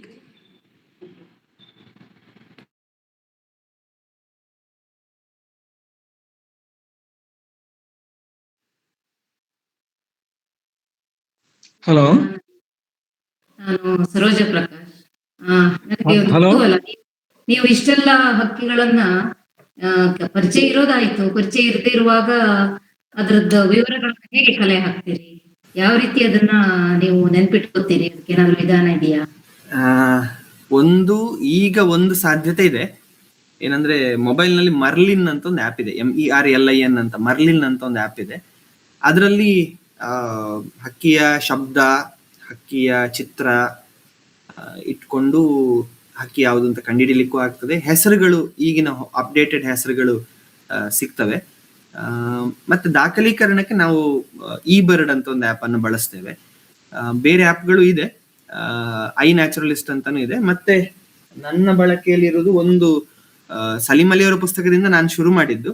ಆಮೇಲೆ birds of Indian sub continent ಅಂತ ಒಂದು ಪುಸ್ತಕ ಬರ್ತದೆ, ಅದನ್ನು ಬಳಸಿಯೂ ನಾನು ಹೆಚ್ಚಾಗಿ ಐಡೆಂಟಿಫೈ ಮಾಡ್ತೇನೆ. ನಾನು birds of Indian sub continent ಪುಸ್ತಕದಿಂದ ಪುಸ್ತಕ ನಾನು ಹೆಚ್ಚಾಗಿ ರೆಫರ್ ಮಾಡುವಂಥದ್ದು. ಆಲ್ಮೋಸ್ಟ್ ಇದರ ಅಪ್ಡೇಟೆಡ್ ವರ್ಷನ್ ಕೂಡ ಸಿಗ್ತದೆ. ಕರ್ನಾಟಕದ ಹಕ್ಕಿಗಳಿಗಾದ್ರೆ ಕೊಡಗಿನ ಖಗರತ್ನಗಳು ಅಂತ ಹೇಳಿ ನರಸಿಂಹನ್ ಸರ್ ಬರೆದಿರೋ ಒಂದು ಪುಸ್ತಕ ಇದೆ, ಅದು ಚೆನ್ನಾಗಿದೆ. ಎಸ್ ಗೋಪಾಲ್ ಸರ್ ಏನದು ಹ್ಯಾಂಡ್ ರೈಸ್ ಮಾಡಿದ್ರಿ, ಮಾತಾಡಿ ಸರ್. ನಮಸ್ಕಾರ. ಮೊಟ್ಟ ಮೊದಲದಾಗಿ ಅಭಿನಂದನೆಗಳು, ಬಹಳ ಚೆನ್ನಾಗಿತ್ತು ನಿಮ್ಮ ವಿವರಣೆ ಮತ್ತು ಫೋಟೋಗ್ರಾಫ್. ತುಂಬಾ ಧನ್ಯವಾದಗಳು. ನೀವು ಇದನ್ನ ಫೋಟೋಗ್ರಾಫ್ ಯಾವ ರೀತಿ ಮಾಡ್ತೀರಾ, ಸ್ವಲ್ಪ ಸಂಕ್ಷಿಪ್ತದಲ್ಲಿ ಹೇಳ್ಬೋದಾ? ಕ್ಯಾಮ್ರಾ ಬಳಸ್ತೇನೆ ಸರ್. ನನ್ನ ಹತ್ರ ಒಂದು ನಿಕಾನ್ ಇದೊಂದು ಕ್ಯಾಮ್ರಾ ಇದೆ, P950 ಅಂತ ಹೇಳಿ, ಅದನ್ನು ಬಳಸಿ ಫೋಟೋಗ್ರಫಿ ಮಾಡ್ತೇನೆ. ಆದಷ್ಟು ಹೋಗುವಾಗ್ಲೆಲ್ಲ ನನ್ನ ಕ್ಯಾಮ್ರಾ ಹಿಡ್ಕೊಂಡು ಓಡಾಡ್ತೇನೆ, ಯಾಕಂದ್ರೆ ಯಾವಾಗ ಎಲ್ಲಿ ಯಾವ ಹಕ್ಕಿ ನೋಡ್ಲಿಕ್ಕೆ ಸಿಗ್ತದೆ ಅಂತ ಹೇಳೋದು ಸ್ವಲ್ಪ ಕಷ್ಟ. ಹಾಗಾಗಿ ಹೋದಲ್ಲೆಲ್ಲ ಕೊಂಡೋಗ್ತಿರ್ತೇನೆ, ದಾಖಲೀಕರಣ ಮಾಡ್ತೇನೆ, ಮತ್ತೆ ಅದನ್ನ ಕ್ಯಾಟಲಾಗಿಂಗ್ ಮಾಡಿ ಇಟ್ಕೊಳ್ತೇನೆ ಪ್ರೆಸೆಂಟೇಷನ್ಗೆ. ಸ್ಟ್ಯಾಂಡ್ ಯೂಸ್ ಮಾಡ್ತೀರಾ? ಇಲ್ಲ, ಹ್ಯಾಂಡ್ ಹೆಲ್ಡ್ ಸರ್, ಕೈಯಲ್ಲಿ ಹಿಡ್ಕೊಳ್ತೇನೆ. ವಿಡಿಯೋಗಳು ಮಾಡಿದ್ದೀರಾ ಇದರಲ್ಲಿ? ವಿಡಿಯೋಗಳು ಇದೆ ಸರ್. ವಿಡಿಯೋಗಳು ಕೆಲವೊಮ್ಮೆ ಮೀಟ್ ಅಲ್ಲಿ ಒಮ್ಮೊಮ್ಮೆ ಸ್ಟ್ರಕ್ ಆಗ್ತದೆ, ಆ ಕಾರಣಕ್ಕಾಗಿ ವಿಡಿಯೋಗಳಿದೆ, ತುಂಬಾ ವಿಡಿಯೋಗಳಿದೆ. ಆಲ್ಮೋಸ್ಟ್ 100-200 ಹಕ್ಕಿಗಳ ವಿಡಿಯೋ ಕ್ಲಿಪ್ಪಿಂಗ್ಸ್ ಕೂಡ ಇದೆ. ಅದನ್ನು ಮಕ್ಕಳಿಗಾಗುವಾಗ ಲೈವ್ ಇದ್ರೆ ವಿಡಿಯೋಗಳನ್ನು ತೋರಿಸಿ ಮಾಡ್ತೇನೆ. ಒಂದೊಂದ್ಸರಿ ಗೂಗಲ್ ಮೀಟ್ ಅಲ್ಲಿ ವಿಡಿಯೋ ಸಮಸ್ಯೆ ಮಾಡ್ತದೆ, ಅದಕ್ಕೆ ನಾನು ಇವತ್ತು ಟೆಸ್ಟ್ ಮಾಡಿದ್ರು ಧೈರ್ಯ ಮಾಡಲಿಲ್ಲ ವಿಡಿಯೋ ಹಾಕ್ಲಿಕ್ಕೆ. Thank you very much. Thank you sir. Hello, ನಮಸ್ಕಾರ. ನಮಸ್ತೆ ಸುರೇಶ್ ಸರ್, ಹೇಳಿ. ಏನಿಲ್ಲ, ಪ್ರಶ್ನೆಗಳಿರೋದು ಇಷ್ಟು ಲೂಸಿಡ್ ಆದಂತ, ಇಷ್ಟು ಸರಳವಾದಂತ ಭಾಷೆ ಎಲ್ಲಿಂದ ಕಲ್ತೆ ಅಂತ. ಮಕ್ಕಳ ಜೊತೆಗೆ ಅದೇ ಅಲ್ಲ, ನಾನು ಯಾಕೆ ಹೇಳಿದೆ ಅಂದ್ರೆ, ನಮ್ಮ ಮೈಸೂರಿನ ಮ್ಯಾನ್ ಮನು ಅಂತವನು ಬಹಳ ಸರಳವಾಗಿ ಹೇಳೋದನ್ನ ರೂಢಿಸ್ಕೊಂಡಿದ್ದೆ. ಇನ್ನೊಂದಿಬ್ರು ನೋಡಿದಾಗ ಸ್ವಲ್ಪ ಸೈಂಟಿಫಿಕ್ ಜಾರ್ಗನ್ ನಿಂದ ಹೊರಗಡೆ ಬಾರದೆ ಹಕ್ಕಿ ನೋಡೋ ಬದಲು ಇವ್ರು ಹೇಳಿದ್ದನ್ನು ವಿವರಣೆ ತಲೆಯಲ್ಲಿ ತುಂಬಿಸ್ಕೊಳ್ಳೋದೇ ಆಗ್ತಾ ಇತ್ತು. ತೇಜಸ್ವಿ ಅವರು ಅದನ್ನ ಬಹಳ ದೊಡ್ಡ ಮಟ್ಟದಲ್ಲಿ ಮೀರಿದ್ರು, ಇಲ್ಲ ಅಂತಲ್ಲ, ಆದ್ರೆ ಅಬ್ಸಲ್ಯೂಟ್ಲಿ ಫ್ಯಾಸಿನೇಟಿಂಗ್ ಡಿಸ್ಕ್ರಿಪ್ಷನ್. ನನ್ಗೆ ತುಂಬಾ ಇಷ್ಟ ಆಯ್ತು. ಯಾಕಂದ್ರೆ ನಿಜಕ್ಕೂ ಆದ್ರೆ ನಮ್ಮ ಸುತ್ತಮುತ್ತ ಇರುವ ಹಕ್ಕಿಗಳು ಅಂತ, none of these are exotic except ನಮ್ಮ paradise flycatcher is a migratory bird ಅಲ್ವಾ, ಅದು ಇಲ್ಲಿದಲ್ಲ ಅಲ್ಲಿದೆ. ಅದಕ್ಕೆ ಚಳಿಗಾಲ ಕಳೆದ ಸಂದರ್ಭದಲ್ಲಿ ಕಾಣಿಸುತ್ತೆ. ನಾನದು ಚಿಕ್ಕವನಾಗಿದ್ದಾಗಿಂದ ಇವತ್ತಿನವರೆಗೂ ಅದನ್ನು ಹಿಡಿಯೋದಕ್ಕೆ ಅಂತ ನಾನು ಇನ್ನಿಲ್ಲದ ಪ್ರಯತ್ನಗಳು ಮಾಡಿದ್, ನನ್ನ ಕೈಲಿ ಆಗ್ಲಿಲ್ಲ. ಆಮೇಲೆ ಬಿಟ್ಟೆ ಅಂತ ಕೇಳಿ. ಬಟ್ ಕುಕ್ಕುಸುಡು ಹಕ್ಕಿ ಬಗ್ಗೆ ನಾನು ಚಿಕ್ಕವನಾಗಿದ್ದಾಗಿಂದ ಗಮನಿಸಿದ್ದೇನೆ. ಅದಕ್ಕೆ ನಾನು ಮೆಸೇಜ್ ಅಲ್ಲಿ ಹಾಕಿದ್ದೇನೆ. ನಮ್ಮಲ್ಲಿ ಬಹಳ ರೂಢಿ ಅಂದ್ರೆ ಯಾರಾದ್ರೂ ಸಾಯ್ತಾರೆ ಅಂತ. ಅದ್ ನೀವು ಹೇಳಿದಂಗೆ ಇಡೀ ತುಳುನಾಡಲ್ಲಿ ಇದೆ. ಆದ್ರೆ ಅದಕ್ಕೊಂದು ಆಂಟಿಡೋಟ್ ಇದೆ. ಆಂಟಿಡೋಟ್ ಏನಂದ್ರೆ ಕಬ್ಬಿಣದ ಸೌಟು ಅಥವಾ ದೋಸೆ ಎಬ್ಬಿಸುವ ಕೈ ಇದೆಯಲ್ಲ, ಅದನ್ನು ಬಿಸಿ ಮಾಡಿ ಅಂಗಳದಲ್ಲಿ ಹೋಗಿ ಒಂದ್ ದೊಡ್ಡ ಪಾತ್ರೆ ನೀರಿಗೆ ಚೊಯ್ ಅಂತ ಮಾಡೋದು. ಆ ಚೊಯ್ ಸದ್ಯಕ್ಕೆ ಅದ್ರ ಗಂಟು ಸುಟ್ಟೋಗುತ್ತೆ ಅಂತ. ಹೌದೌದು. ಇದು ಅಂದ್ರೆ ಒಂದು ಭಯವನ್ನು ಹೋಗಲಾಡಿಸಕ್ಕೊಂದು ಬೇಕಲ್ಲ, ಯಾಕಂದ್ರೆ ಕಣ್ಣಿಗೆ ಕಾಣೋದಿಲ್ಲ ಅದು.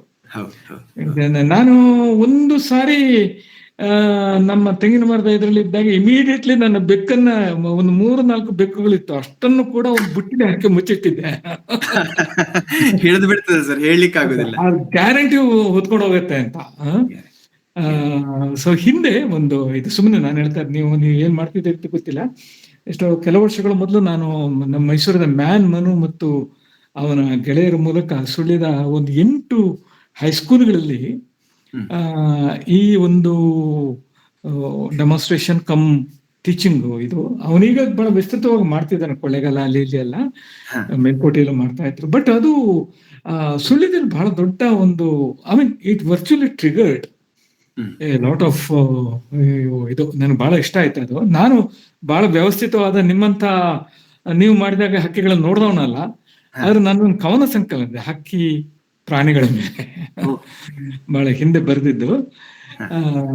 ಅದು ಐ ವಾಸ್ ಸೋ ಹ್ಯಾಪಿ. ನನಗೆ ಭಾಷೆ ಇದೆಯಲ್ಲ, ಮತ್ತು ಆ ಹಕ್ಕಿಗಳು ನಮ್ಮ ಸ್ಥಳೀಯವಾಗಿ ಎಲ್ಲಿ ಕಾಣಸಿಗ್ತದೆ ಆ ಇಡೀ ಲೊಕೇಶನ್ ಮತ್ತು ಅದರ ಹಿಂದೆ ಈಗ ಪಾರಿವಾಳ ಮತ್ತು ಗುಬ್ಬಚ್ಚಿ ಸಂಬಂಧದ ಬಗ್ಗೆ ನಾನೇ ಎಷ್ಟು ಸತಿ ಹೇಳಿದ್ದೀನಿ. ಹಂಗಲ್ಲ, ಬೆಂಗಳೂರು ಏರ್ಪೋರ್ಟ್ ಅಲ್ಲಿ ಆಕ್ಚುಲಿ ಎಷ್ಟು ಗುಬ್ಬಿಗಳಿದಾವೆ ಅಂದ್ರೆ, ನೀವು ತಿಂಡಿ ತಿಂತ ಇದ್ದಾಗ ಬಂದು ಅದು ಎತ್ಕೊಂಡು ಹೋಗ, ಅದು ಒಟ್ಟಿಗೆ ತಿನ್ನುತ್ತೆ. ಹೌದು. ಸೊ ಅದು ನಿಶೇಷ ಆಗಿರೋದು ನಾವಿರೋ ಲೊಕೇಶನ್ ನಲ್ಲಿ ನಮಗೇನು ಕೊಡಕ್ ಸಾಧ್ಯ ಆಗಿರೋ ಕಾರಣ. ಬಟ್ ಹಕ್ಕಿ ಆದ ಕಾರಣ ಅದು ಗಿಡದ ತರ ಅಲ್ವಲ್ಲ. ಇನ್ನು ಮುಂದಕ್ಕೆ ಇನ್ನು ನಮ್ಮ ಕೂಡೋಳು ಅಂತ ಕರಿತೇವಲ್ಲ, ನೀವು ಹೇಳಿರೋ ಇದು ಯಾವುದು ಆ ದೊಡ್ಡ ಕಣಜ ಇದೆಯಲ್ಲ, ಹಾ, ಕುಡುವಲ್ಲ. ಅದ ನಮ್ಮ ಕಡೆ ಕೂಡೋಳು ಅಂತ ಕರೀತಾರೆ. ಇಲ್ಲಿ ಹಾರ್ನೆಟ್. ಆದ್ರೆ ಬಯಲುಸೀಮೆಯಲ್ಲಿ ಅದಷ್ಟು ನೋಡ್ಲಿಲ್ಲ ನಾನು. ಏನಿದ್ರು ಕೂಡ ಮಲ್ನಾಡಿನ ಸೆರಗು, ಪಿರಿಯಾಪಟ್ಟಣ, ಹುಣಸೂರು ಈ ಏರಿಯಾದವರೆಗೂ ಬರುತ್ತದು. ಬಟ್ ನಮ್ಮಲ್ಲಿ ಒಂದು ವಾಡಿಕೆ ಇದೆ, ಅದನ್ನ ನೀವೇನು ಟೆಸ್ಟ್ ಮಾಡಿದೀರಾ? ಚೂರಿ ಕಾಯಿ ಆಗೋ ಟೈಮಲ್ಲಿ ಅದು ಸತ್ತೋಗುತ್ತೆ ಅಂತ. ಚೂರಿಕಾಯಿ ಬರುತ್ತಲ್ಲ, ಮುಳ್ಳಿನ ಇದರಲ್ಲಿ ಕಾಯಿ ಬರುತ್ತಲ್ಲ, ಮಳೆಗಾಲದ ಬಿಗಿನಿಂಗ್ ಅಲ್ಲ ಸರ್ ಏನು ಚೂರಿ ಮುಳ್ಳಿನ ಕಾಯಿ ಆಗೋದು? ಮಳೆಗಾಲದ ಬಿಗಿನಿಂಗ್ ಅಲ್ವಾ? ಮಳೆಗಾಲ, ಹೌದು, ವಸಂತ ಕಾಲದ ಕೊನೆ ಹೊತ್ತಿಗೆ, ಅಂದ್ರೆ ಒಂದೊಂದು ಮಳೆ ಶುರುವಾಗಿರುವ ಕಾಲಕ್ಕೆ. ಹೌದು, ಮರೋ ಕಾಲದಲ್ಲಿ ಅದು ಹೂವಾಗಿ ಕಾಯಿ ಆಗುವಾಗ ಕೂಡೋಳು ಸತ್ತೋಗುತ್ತೆ ಅಂತ ಒಂದು ಪ್ರತೀತಿ ಇದೆ. ಅಂದ್ರೆ ಆ ಕಾಲಕ್ಕೆ ನಾನು ತುಂಬಾ ಕಡೆ ನೋಡಿದ್ದೇನೆ ಸರ್. ಏನಂದ್ರೆ ಆ ಗೂಡು ಫಸ್ಟಿನ ಗಾಳಿ ಮಳೆಗೆ ಬಿದ್ದು ಬಿಡ್ತದೆ. ಅದು ಅದಕ್ಕೂ ಸೋರಿ ಹೋದಾಗೆ ಬಿದ್ದು ಬಿಡ್ತದೆ ಅದು. ಹೌದು ಹೌದು ಹೌದು. ಆಮೇಲೆ ಅದು ಬಹಳ ದೊಡ್ಡ ಬಾಧೆ ಕೊಡೋದು ನಮ್ಮ ಜೇನುಹುಳುಗಳಿಗೆ. ಅಂದ್ರೆ ಹಾರ್ನೆಟ್ಗಳು ಹೋಗಿ ಹಿಡ್ಕೊಂಡ್ ಬರುವುದೇ ಜೇನುಹುಳುಗಳನ್ನು ಸರ್. ಅವುಗಳ ಎಗ್ಗಳನ್ನ ಇದನ್ನೇ ಇದು ಮಾಡ್ತಾರೆ. ಮತ್ತೆ ಯಾರು ಜೇನ್ ಸಾಕ್ತಾರೆ ಅವ್ರು ಹಾರ್ನೆಟ್ ನೋಡಿದ್ರೆ ಅದನ್ನ ಪೆಟ್ರೋಲ್ ಡೀಸೆಲ್ ಹಾಕಿ ಸಾಯಿಸ್ತಾರೆ. ಕಾಮನ್. ಆದ್ರೆ one of the best pollinators are hornets ಅಂತೆ. ನಾಟ್ ಈವನ್ ಜೇನ್. Hornets and wasps are better pollinators than honeybees.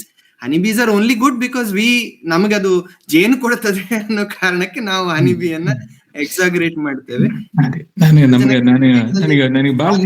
Individual ಬೀಸ್ ಇಲ್ಲ ಅಂತಾನು ಇದೆ ಅಂತ ಗೊತ್ತಿಲ್ಲ ಬಹಳ ಜನಕ್ಕೆ. ಯಾವುದು ಹನಿಬೀಗಳಲ್ಲಿ ಗೂಡು ಮಾಡದ ಇಂಡಿವಿಜುವಲ್ ಬೀಗಳಿದಾವೆ ಅಂತಾನು ಬಹಳ ಜನಕ್ಕೆ ಗೊತ್ತಿಲ್ಲ. ಸಾಲಿಟರಿ ಬೀಸ್ ಅಂತಿದ್ದಾವೆ. ಬಹಳ ಜನಕ್ಕೆ ಗೊತ್ತಿಲ್ಲ, ಅದು ಕಚ್ಚುತ್ತೆ ಅಂತ ಮಾತ್ರ ಗೊತ್ತಿರಲ್ಲ. ನೀವು ವೃತ್ತಿಯಲ್ಲಿ ಏನ್ ಮಾಡ್ತಿದ್ರಿ ಅರವಿಂದ್? ಸರ್ ನಾನು ಸ್ಕೂಲ್ ಮೇಸ್ಟ್ರು. ಎಲ್ಲಿ? ಅಡ್ಯನಡ್ಕ ಅಂತ ಒಂದು ಒಳಗಡೆ ಮೂಡಂಬೈಲು ಅಂತ ಪುಣಚ ಗ್ರಾಮದ ಮೂಡಂಬೈಲು ಸ್ಕೂಲ್ ಅಲ್ಲಿ ಮೇಸ್ಟ್ರು. ಮೂಡಂಬೈಲು ಬಹಳ ಫೇಮಸ್ ಅಲ್ಲಿ ಯಕ್ಷಗಾನದ ಶಾಸ್ತ್ರಿಗಳಿದ್ರು. ಆಮೇಲೆ ಸರಿ, ನಾನು ಮೈಸೂರಲ್ಲಿ ಕಲ್ತವನು ಸರ್. ಮನು ಅಣ್ಣ ಅವ್ರ ಜೊತೆಗೆಲ್ಲ ಇದ್ದೆ ನಾನು ರಂಗಾಯಣದಲ್ಲಿ ಅಮೆಚೂರ್ ಇದ್ದಾಗ ಮೂಲಕ ತುಂಬಾ ಇನ್ಸ್ಪೈರ್ ಮಾಡಿದ್ದಾರೆ ನನಗೆ. ಸರಿ ಸರಿ, ನನಗೆ ಯಾಕಂದ್ರೆ ನನಗೆ ಅವನ ಇಬ್ರನ್ನು ಕನೆಕ್ಟ್ ಮಾಡ್ತೀನಿ, ನಂಬರ್ ಕೊಡ್ತೇನೆ. ಸರಿ, ಮನು ನಂಬರ್ ಇದೆ. ಮನು ನಿಜಕ್ಕೂ ಗುರು ಸಮಾನ. ಯಾಕಂದ್ರೆ ಒಂದು 25 ವರ್ಷ ನೋಡ್ತಾ ಇದ್ದೀನಿ ನಾನು. ಆ ಪೆಲಿಗನ್ಗಳನ್ನು ಉಳಿಸಿದ ಒಂದು ಕ್ಯಾಂಪೇನ್, ಪೆಲಿಕನ್ ಮ್ಯಾನ್ ಅಂತ ಒಂದು ಬುಕ್ಕೆ ಬಂತಲ್ಲ ಅವ್ರ ಮೇಲೆ. ಮತ್ತೆ ಎಂಡೇಂಜರ್ಡ್ ಸ್ಪೀಶೀಸ್ ಆಫ್ ಇಂಡಿಯಾದ ಒಂದು ದೊಡ್ಡ ಬುಕ್ಲೆಟ್ ನೊಳಗಡೆ ಮನೋಣ್ಣನ ರೆಫರೆನ್ಸ್ ಬರ್ತದೆ, ಎಸ್ಪೆಷಲಿ ಬೆಳ್ಳೂರಿನ ಅವರ ರೆಸ್ಕ್ಯೂ ವರ್ಕಿನ ಮೇಲೆ.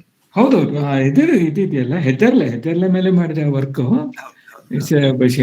ಬಟ್ ಅವ್ರ ಟೀಮು ಅಥವಾ ಅವ್ರ ಜೊತೆ ನೀವು ವರ್ಕ್ ಮಾಡಿದ್ರೆ ಬಹಳ ವಂಡರ್ಫುಲ್. ಯಾಕಂದ್ರೆ ಅವರೊಬ್ಬರೇ ಇದನ್ನು ಬಹಳ ದೊಡ್ಡ ಮಟ್ಟದಲ್ಲಿ. ಈಗ ನೀವು ಬಹುಶಃ ಅದರ ಇನ್ನೊಂದು ಚಿಗುರಲ್ಲಿ ಗಿಡ. ಸ್ಕೂಲ್ ಟೀಚರ್ ಆಗಿದ್ದ ಕಾರಣ ಹೆಚ್ಚು ಪ್ಯಾಷನೇಟ್ ಆಗಿ ಮಾಡ್ಬೋದು. All the best Aravind. ಅದ್ರ ಹಿಂದೆ ತುಂಬಾ ಜನ ಇದ್ದಾರೆ. ಇಲ್ಲಿ ಗ್ರೂಪ್ ಅಲ್ಲಿ ಉದಯ್ ಗಾಂವ್ಕರ್ ಅಂತ ಇದ್ದಾರೆ. ನನ್ನನ್ನು ಹೆಚ್ಚು ಈ ತರದ ಕೆಲಸಗಳಿಗೆ ತೊಡಗಿಸಿಕೊಂಡು, ಅವರ ಹೆಸರು ಕೇಳಿದ್ದೀನಿ ನಾನು, ಉದಯ್ ಗಾಂವ್ಕರ್ ಅವರದ್ದು. ಸಾಕ್ಷರತಾ ಆಂದೋಲನ BGVS ಬಳಗದ ಮೂಲಕ ಒಂದಿಷ್ಟು ಮಾಡುವುದಕ್ಕೆ ಹಚ್ಚಿದವರು ಅವರು ಉದಯ್ ಇದ್ದಾರೆ. ತುಂಬಾ ತುಂಬಾ ಅದ್ಭುತವಾದ ಅನುಭವವನ್ನು ಕೊಡ್ತು. ಅಭಿನಂದನೆಗಳು. All the best, all the best. Aravind ಅವರು, ಈಗ ತಾಪಮಾನ ಏರಿಕೆ, ಹವಾಮಾನ ಬದಲಾವಣೆ ಏನಾದ್ರು, ನೀವು ತುಂಬಾ ವರ್ಷದಿಂದ ಹಕ್ಕಿಗಳನ್ನು ಹಿಂಬಾಲಿಸ್ತಾ ಇದ್ರಲ್ವಾ, ಈಗ ಏನಾದ್ರೂ ಬದಲಾವಣೆ ಕಾಣ್ತಾ ಇದೆಯಾ ಹಕ್ಕಿಗಳ ಸಂಖ್ಯೆಯಲ್ಲಿ? ಮೈಗ್ರೇಟರಿ ಹಕ್ಕಿಗಳಿಗಿರೋ ತಾಕತ್ತು ಹಾರಿ ಹೋಗುದು. ಹಾಗಾಗಿ ಎಲ್ಲಿ ಅವುಗಳಿಗೆ ಸಾಧ್ಯ ಆಗ್ತದೆ ಅಲ್ಲಿಗೆ ಹೋಗ್ತವೆ. ಹ್ಯಾಬಿಟೇಟ್ ಚೇಂಜ್ ಆಯ್ತು ಅಂದ್ರೆ ನೀವು ಮೊದಲು ನೋಡ್ತಿರಲ್ಲಿ ಏನಾದ್ರು ಸಂಖ್ಯೆಯಲ್ಲಿ ಚೇಂಜ್ ಆಗ್ತಾ ಇದೆಯಾ? ಸಂಖ್ಯೆಗಳಲ್ಲಿ ಅಂದ್ರೆ ನಮ್ಮ ಏರಿಯಾಕ್ಕೆ ಮೈಗ್ರೇಟರಿ ಅಂತ ತುಂಬಾ ಬರುವುದು ಕಡಿಮೆ. ಸಮುದ್ರದ ಬದಿಗೆ ಬರುವ ವೇಡರ್ಸ್ ಅಂತ ನಾವೇನ್ ಕರಿತೇವಲ್ಲ, ಅಂದ್ರೆ ಮಳೆಗಾಲ ಮುಗಿದ ತಕ್ಷಣ ಬರ್ತವೆ, ಬೇಸಿಗೆ ಎಂಡಲ್ಲಿ ಹಿಂದೆ ಹೋಗ್ತವೆ. ಅವುಗಳ ಸಂಖ್ಯೆ ನಮ್ಮ ಮಾಡರ್ನ್ ಡೇ ಅಂದ್ರೆ ಅಭಿವೃದ್ಧಿಯ ಹೆಸರಿನಲ್ಲಿ ಏನು ಬೀಚ್ಗಳಲ್ಲಿ ಸರ್ಫಿಂಗ್ ಇತ್ಯಾದಿ ತುಂಬಾ ಜಾಸ್ತಿ ಆಗಿದೆ, ಆ ತರದ ಬೇರೆ ಬೇರೆ ಇದಾಗಿತ್ತಲ್ಲ, ಆ ಕಾರಣಕ್ಕೆ ತುಂಬಾ ಸಂಖ್ಯೆ ಕಡಿಮೆ ಆಗಿದೆ. ಎಲ್ಲಿ ಸ್ವಲ್ಪ ಅನ್ಡಿಸ್ಟರ್ಬ್ಡ್ ಪ್ಯಾಚ್ ಇದೆ, ಎಲ್ಲಿ ಟೂರಿಸಂ ಸ್ವಲ್ಪ ಕಡಿಮೆ ಇದೆ, ಅಂತ ಕಡೆಗಳಲ್ಲಿ ಮಾತ್ರ ಉಳ್ಕೊಂಡಿದೆ.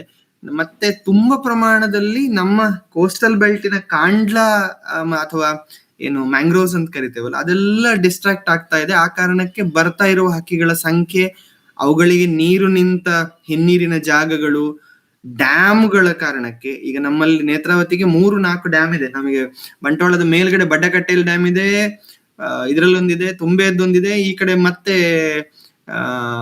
ಇದ್ರ ಹತ್ರ ಒಂದಿದೆ. ಆ ತರದ ಬೇರೆ ಬೇರೆ ಡ್ಯಾಮ್ ನ ಕಾರಣಕ್ಕೆ ಆ ನೀರಿನ ವೇರಿಯೇಷನ್ಗಳೇ ಚೇಂಜ್ ಆಗಿದೆ.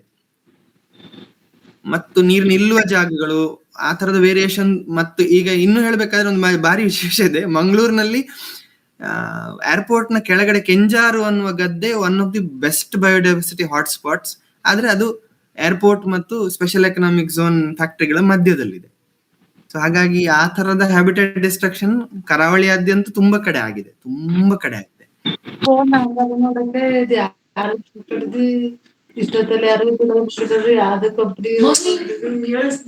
ರಮೇಶ್ ಅವರು ದಯವಿಟ್ಟು ಮ್ಯೂಟ್ ಮಾಡಿ. ರಮೇಶ್ ಸರ್ ಏನಾದ್ರು ಪ್ರಶ್ನೆ ಇದ್ರೆ ಕೇಳಿ. ಹೌದು, ಪ್ರಶ್ನೆ ಇದ್ರೆ ಕೇಳ್ಬೋದು. ಕೆಲವು ಮೈಗ್ರೇಟರಿಗಳು ಅದೇ ಅಂದ್ರೆ ಈಗ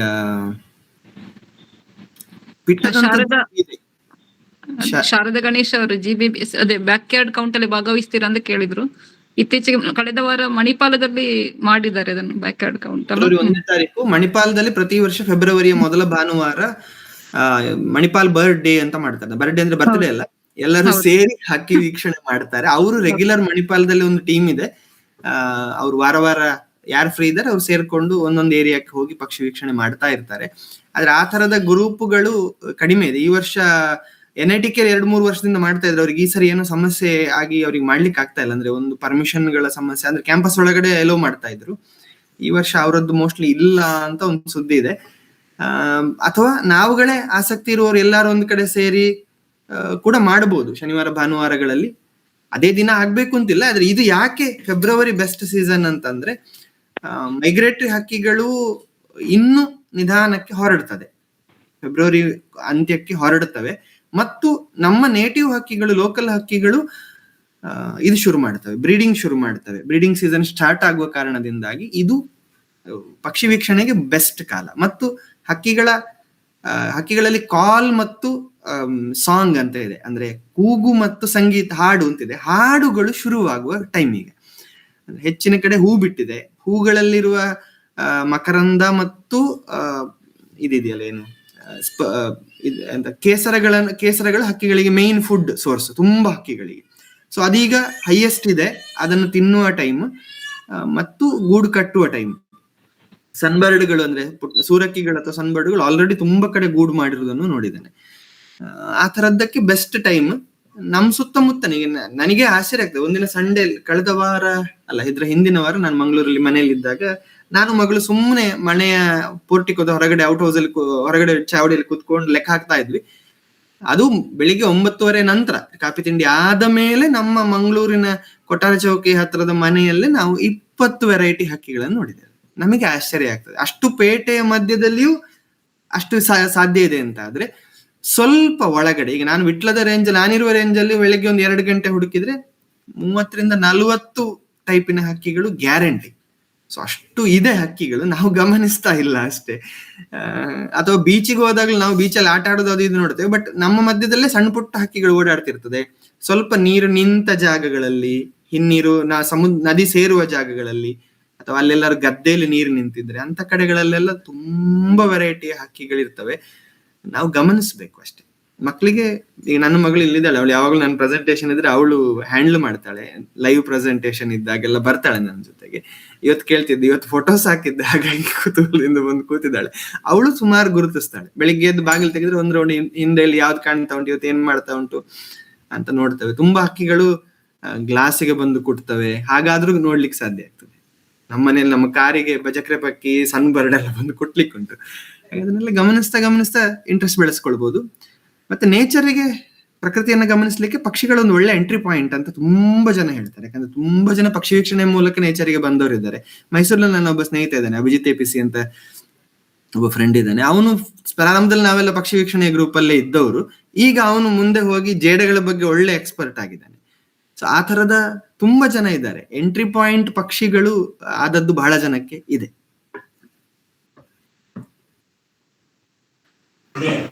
ನಮ್ಮ ಕಪ್ಪೆ ತಜ್ಞರು ಡಾಕ್ಟರ್ ಕೆ ವಿ ಗುರುರಾಜ್ ಅವರು ಹೌದು. ಆರಂಭದಲ್ಲಿ ಪಕ್ಷಿ ಸಂಬಂಧಪಟ್ಟಂಗೆ ಇದು ಮಾಡಿ ಈಗ ಆಂಫಿಬಿಯನ್ ಕ್ಷೇತ್ರದಲ್ಲಿ ಒಂದು ದೊಡ್ಡ ಸ್ಟಾರ್ ವರ್ಲ್ಟ್ ಆತರ. ಗಿರೀಶಣ್ಣ ನಮಸ್ತೆ. ನಮಸ್ತೆ ನಮಸ್ತೆ ನಮಸ್ತೆ. ಚಂದ ಬಂತು ಎಲ್ಲ ಪ್ರೆಸೆಂಟೇಶನ್. Thank you. ಅರವಿಂದ್, ನೀವು ಜುಟ್ಟಿನ ಹಕ್ಕಿ ಒಂದು ತೋರಿಸ್ಲಿಲ್ವಾ ಅಂತ? ತೋರಿಸ್ದಲ್ಲ. ನೀವು ಬುಲ್ಬುಲ್ ಹೇಳೋದ ಪಿಕ್ಲಾರ ಹೇಳೋದ? ಪಿಕ್ರಾಡ ತೋರಿಸ್ದೆ. ತೋರಿಸಿದೆ. Okay okay. ಸ್ವಲ್ಪ ಸ್ಪೀಡಲ್ಲಿ ಇದ್ದೆ, ಅಂದ್ರೆ ಒಂದು 50-60 ಫೋಟೋಸ್ ಇತ್ತು. 1 ಗಂಟೆ ಟೈಮ್ ನೋಡ್ತಾ ನೋಡ್ತಾ ನೋಡ್ತಾ ಸ್ವಲ್ಪ ಸ್ಪೀಡ್ ಕೊಂಡೋದೆ. ಚೆನ್ನಾಗಿತ್ತು. ಇಲ್ಲ, ವಿವರಣೆ, ಚಿತ್ರ ಮತ್ತು ವಿವರಣೆ ತುಂಬಾ ಚೆನ್ನಾಗಿತ್ತು. ಅಂದ್ರೆ ನಮಗೆ ಈಗ ಎಷ್ಟು ಸಂಖ್ಯೆ, ಮಮತಾ ಅವ್ರು ಕೇಳಿಲ್ಲ, ಸಂಖ್ಯೆ ಎಷ್ಟು ಕಡಿಮೆ ಆಗಿದೆ ನಿಮ್ಮ ಅನುಭವದಲ್ಲಿ ಅಂತ ನೀವು ಅದನ್ನೇ ಹೇಳಿ ಸರ್. ಅಂದ್ರೆ ಬೇರೆ ಡಾಟಾ ಸಿಗತ್ತ, ಆದ್ರೆ ನಿಮ್ಮ ಅನುಭವ ಏನೋ ಮುಖ್ಯ. ಅಂದ್ರೆ ಕೆಲವು ಮುಂಚೆ ಸ್ಟಾರ್ಲಿಂಗ್ಸ್ ಆ ಥರದ್ದು ತುಂಬಾ ಮೈಗ್ರೇಟರಿ ದೊಡ್ಡ ದೊಡ್ಡ ಹಿಂಡು ಬರ್ತಾ ಇದ್ದದ್ದು ಸಂಖ್ಯೆ ಕಡಿಮೆ ಆಗಿದೆ. ಕಾರಣ ಮತ್ತೊಂದು ವೆಟ್ಲ್ಯಾಂಡ್ಸ್ ಗಳಿಗೆ ಬರ್ತಾ ಇದ್ದದ್ದು ಈಗ ನಾನೇ ಕಣ್ಣಾರೆ ನೋಡಿದ್ದು ನೆನಪಿದೆ. ಅಡ್ಯಾರ್ ಸಹ್ಯಾದ್ರಿ ಕಾಲೇಜಿಂದ ಮುಂದ್ಗಡೆ ಎರಡೂ ಬದಿಯಲ್ಲಿ ನೀರು ನಿಂತಿರುವ ಗದ್ದೆಗಳಿರ್ತಾ ಇತ್ತು. ಅದರಲ್ಲಿ ಎಕ್ಸಾಟಿಕ್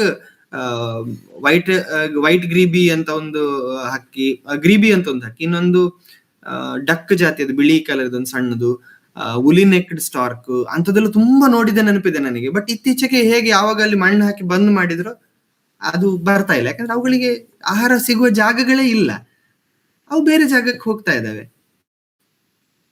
ಮೊನ್ನೆ ಒಂದು ಟ್ರೈನಿಂಗ್ ಗೋವಾ ಹೋಗಿದ್ದೆ, ಕಾರವಾರದ ನೆಕ್ಸ್ಟ್ ಕಾಣ್ಕೋಣ ಅಂತ ಒಂದು ಊರಲ್ಲಿ ನಮ್ಗೊಂದು ತರಬೇತಿ ಇತ್ತು, ಇಂಡಿಯಾ ಫೌಂಡೇಶನ್ ಫಾರ್ ಆರ್ಟ್ಸ್. ಅಲ್ಲಿ ಹೋದಾಗ ಅಲ್ಲೊಂದು 2 ನದಿಗಳು, ಒಂದು ತಾಲ್ಪೋನಾ ಅಂತ ಒಂದು ನದಿ, ಇನ್ನೊಂದು ಗಲ್ಗಿಬಾಗ ಅಂತ ಒಂದು 2 ನದಿ ಬಂದು ಸಮುದ್ರಕ್ಕೆ ಸೇರುವ ಜಾಗ, ಅಲ್ಲಿನ ಬೀಚ್ಗಳು ಅವರು ಕ್ಲೀನ್ ಇಟ್ಟಿರುವ ರೀತಿ, ಮತ್ತು ಹೈ ಟೈಡ್ ಲೋ ಟೈಡ್ ಆದಾಗ ನೀರಿರುವ ಜಾಗಗಳಿಗೆ ಬರುವ ಹಕ್ಕಿಗಳ ಸಂಖ್ಯೆ ಮತ್ತು ಅವುಗಳು ಆರಾಮಾಗಿ ಓಡಾಡೋದೆಲ್ಲ ನೋಡಿದಾಗ ಆಸೆ ಆಗ್ತದೆ. ನಮ್ಮೂರಿನಲ್ಲಿ ಅದೇ ಹ್ಯಾಬಿಟೈಟ್ ಇದೆ, ಬಟ್ ಅದು ಅಷ್ಟು ನೀಟಾಗಿಲ್ಲ. ಆ ಕಾರಣಕ್ಕೆ ಸಂಖ್ಯೆ ವೇರಿಯೇಷನ್ ಖಂಡಿತ ಆಗಿದೆ.